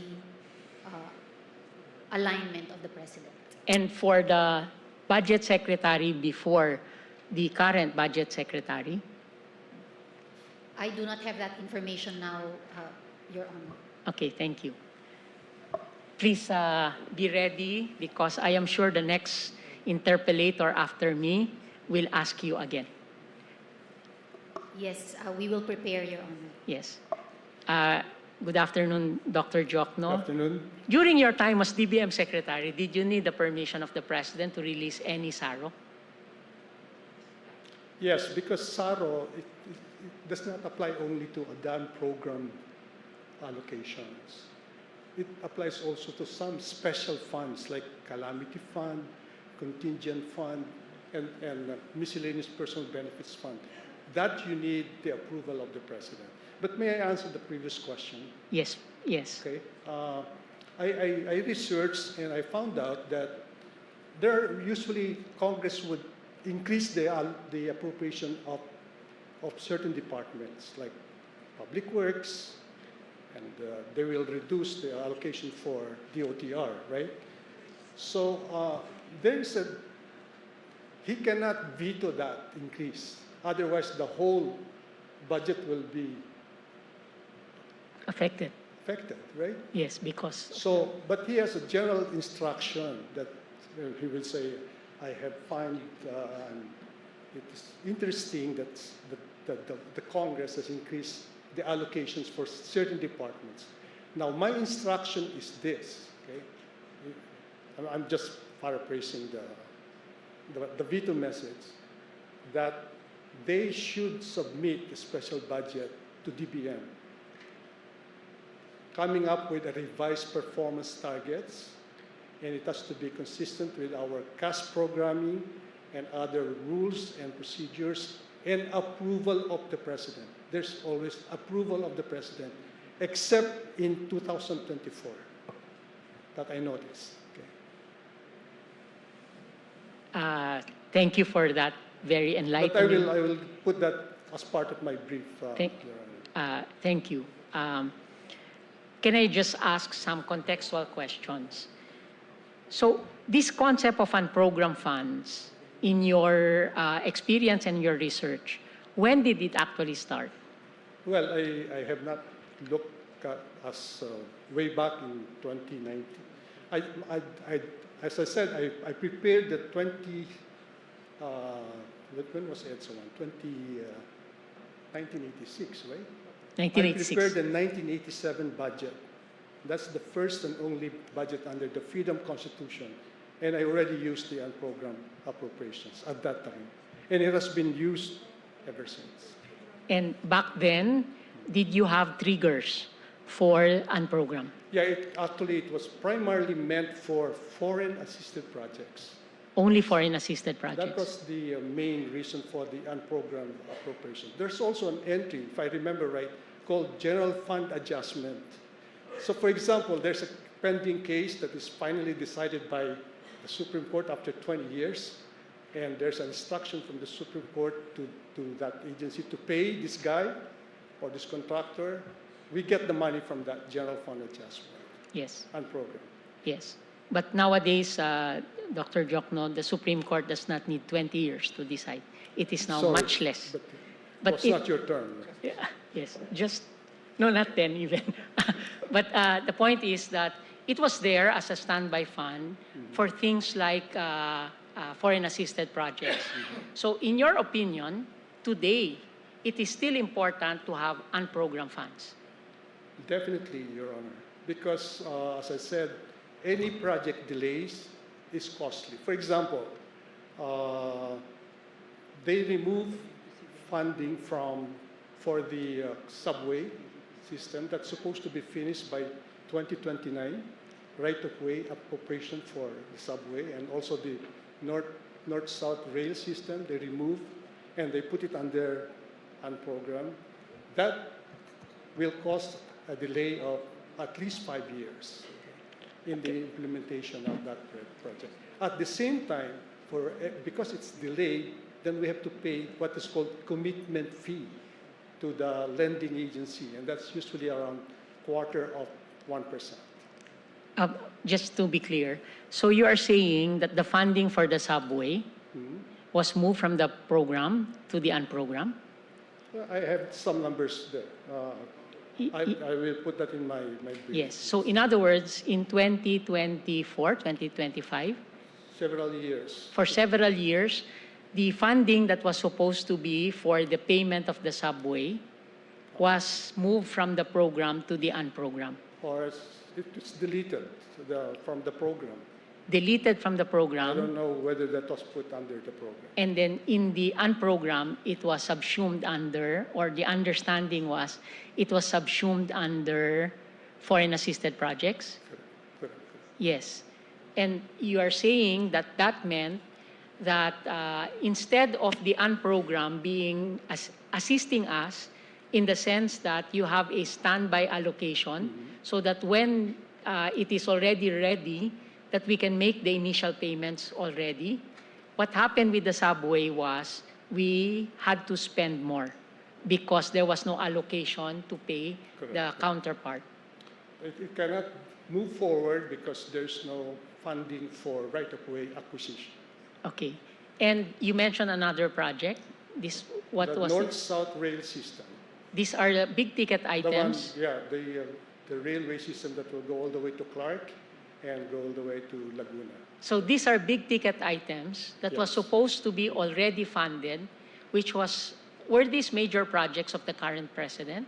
Yes. Yes, these were. This was done to create what you say fiscal space, Okay. so that the congressmen and the senators will have their own projects funded under program appropriations. So just to repeat what you said, and this is not my words, so this was deleted, these two projects, big ticket items, The budget for the right-of-way was budget for the right-of-way, for the purpose of creating fiscal space. I have the numbers. Yes, thank you.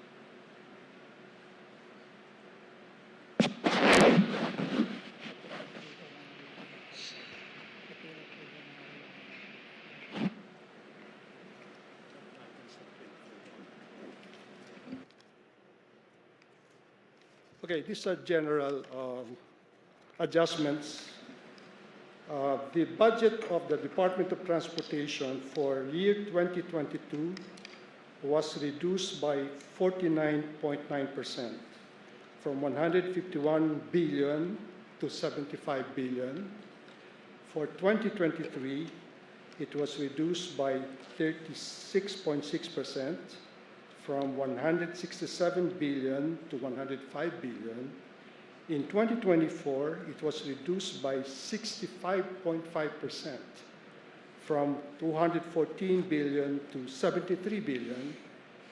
And in 2025, it was reduced by 51.4%, from 180.9 billion to 88 billion. This is for the Department of Transportation and Communication, which is responsible for the big ticket items, the big projects.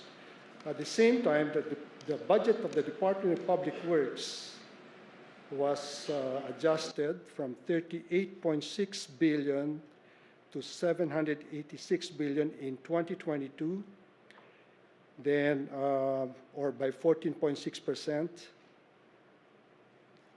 Public Works, okay. And then in 2023, it was adjusted from 718 billion to 894 billion, or by 24.5%. And then in 2024, from 822 billion to 997 billion, or by 21.4%. And in 2025, from 900 billion to 1.1 trillion pesos, or by 21%. Okay. Thank you for the data, Dr. Jokno. My next question is, unprogrammed, why would anyone choose to put an existing PAP, project or program, already in the regular budget, in the regular program budget, Why would they want to transfer it to the unprogrammed? Let me, that's the same question you asked the previous. Yes. The procedure is like this. Sometime under President Ramos, I was sitting as a representative of Senator Angara in the LEDAC, and it occurred to me that the budget system is so cumbersome. For example, you prepare the budget first half of the year, give it to Congress, and then after it's passed by Congress, nobody can spend the money because they need an SARO or a GARO, okay? They still need that. And I said, what the hell? But why not use the General Appropriations Act as the release document, which we adopted, okay?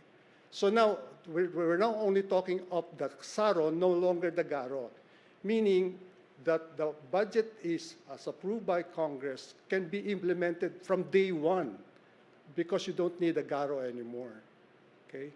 Now, it's only with respect to the SARO. So it's not going to happen that the unprogrammed, the items in the unprogrammed appropriations will get first priority before those in the regular budget. Because, as I said, from day one, you can already spend your budget on the basis of that reform which I did during the Estrada administration.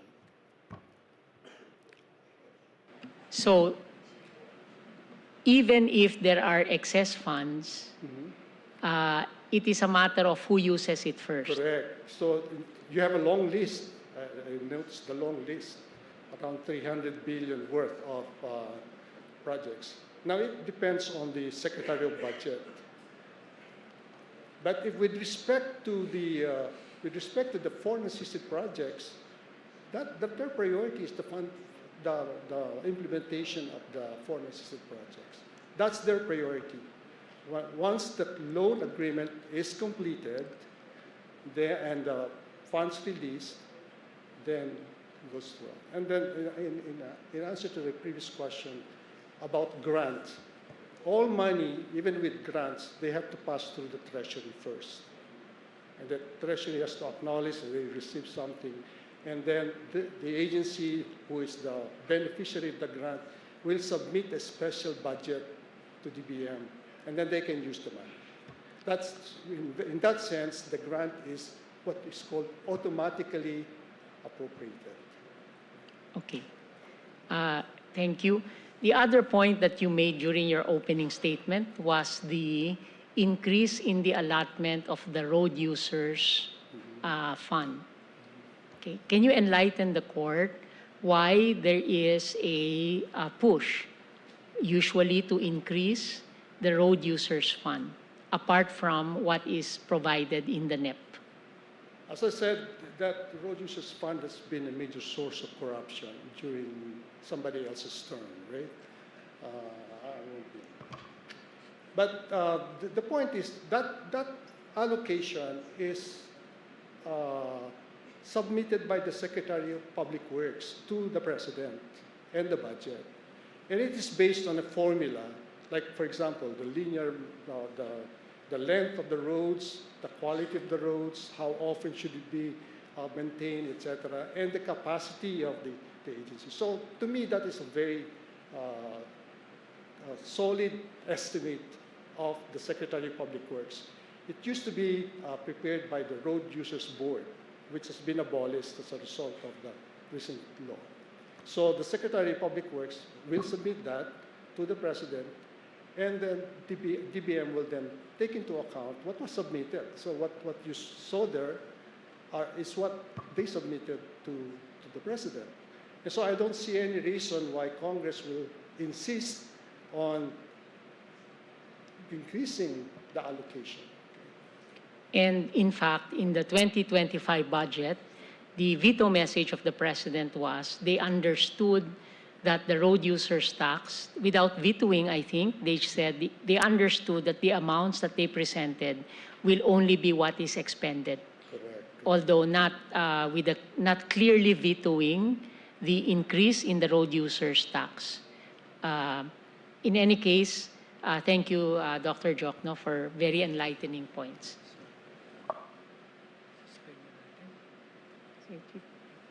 Para makapahinga tayo. Yes.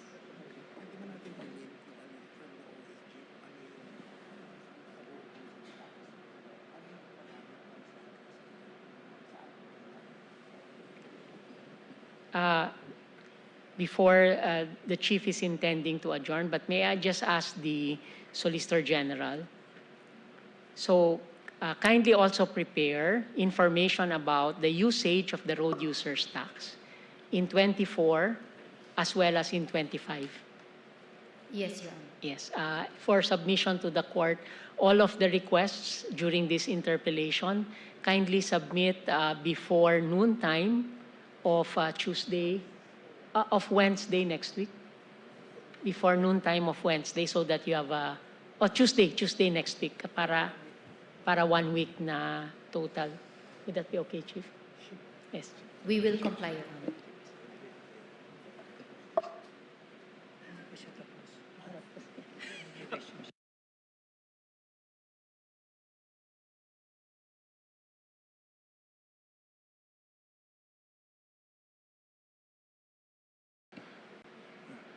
Solgen, for the next oral argument, can you bring with you the DBM representative to the DBCC, as well as the DepDev representative sa ICC? Can you bring them with you as resource persons? Yes, Because Your my Honor. line of questioning has questions for them. Okay. Thank Yes, you. Your Honor. We will Thank you. comply. Thank you. Thank you. Investment Coordination Committee. Before the court is a motion for leave to nominate Amicus curiae filed by the Council for Respondents, the Solicitor General, requesting that former Representative Jose Maria Clemente Joey S. Salceda to be concluded as an amicus of the court. Yes, Your Honor. Okay, the same is hereby granted. Former Representative Jose Maria Clemente Joey S. Salceda is invited as an amicus for these proceedings. Please request him to coordinate with the Office of Senior Associate Justice Marvic Leonen for his presentation in the next session. Thank you, Thank Your you. Honor. Thank you. Lala.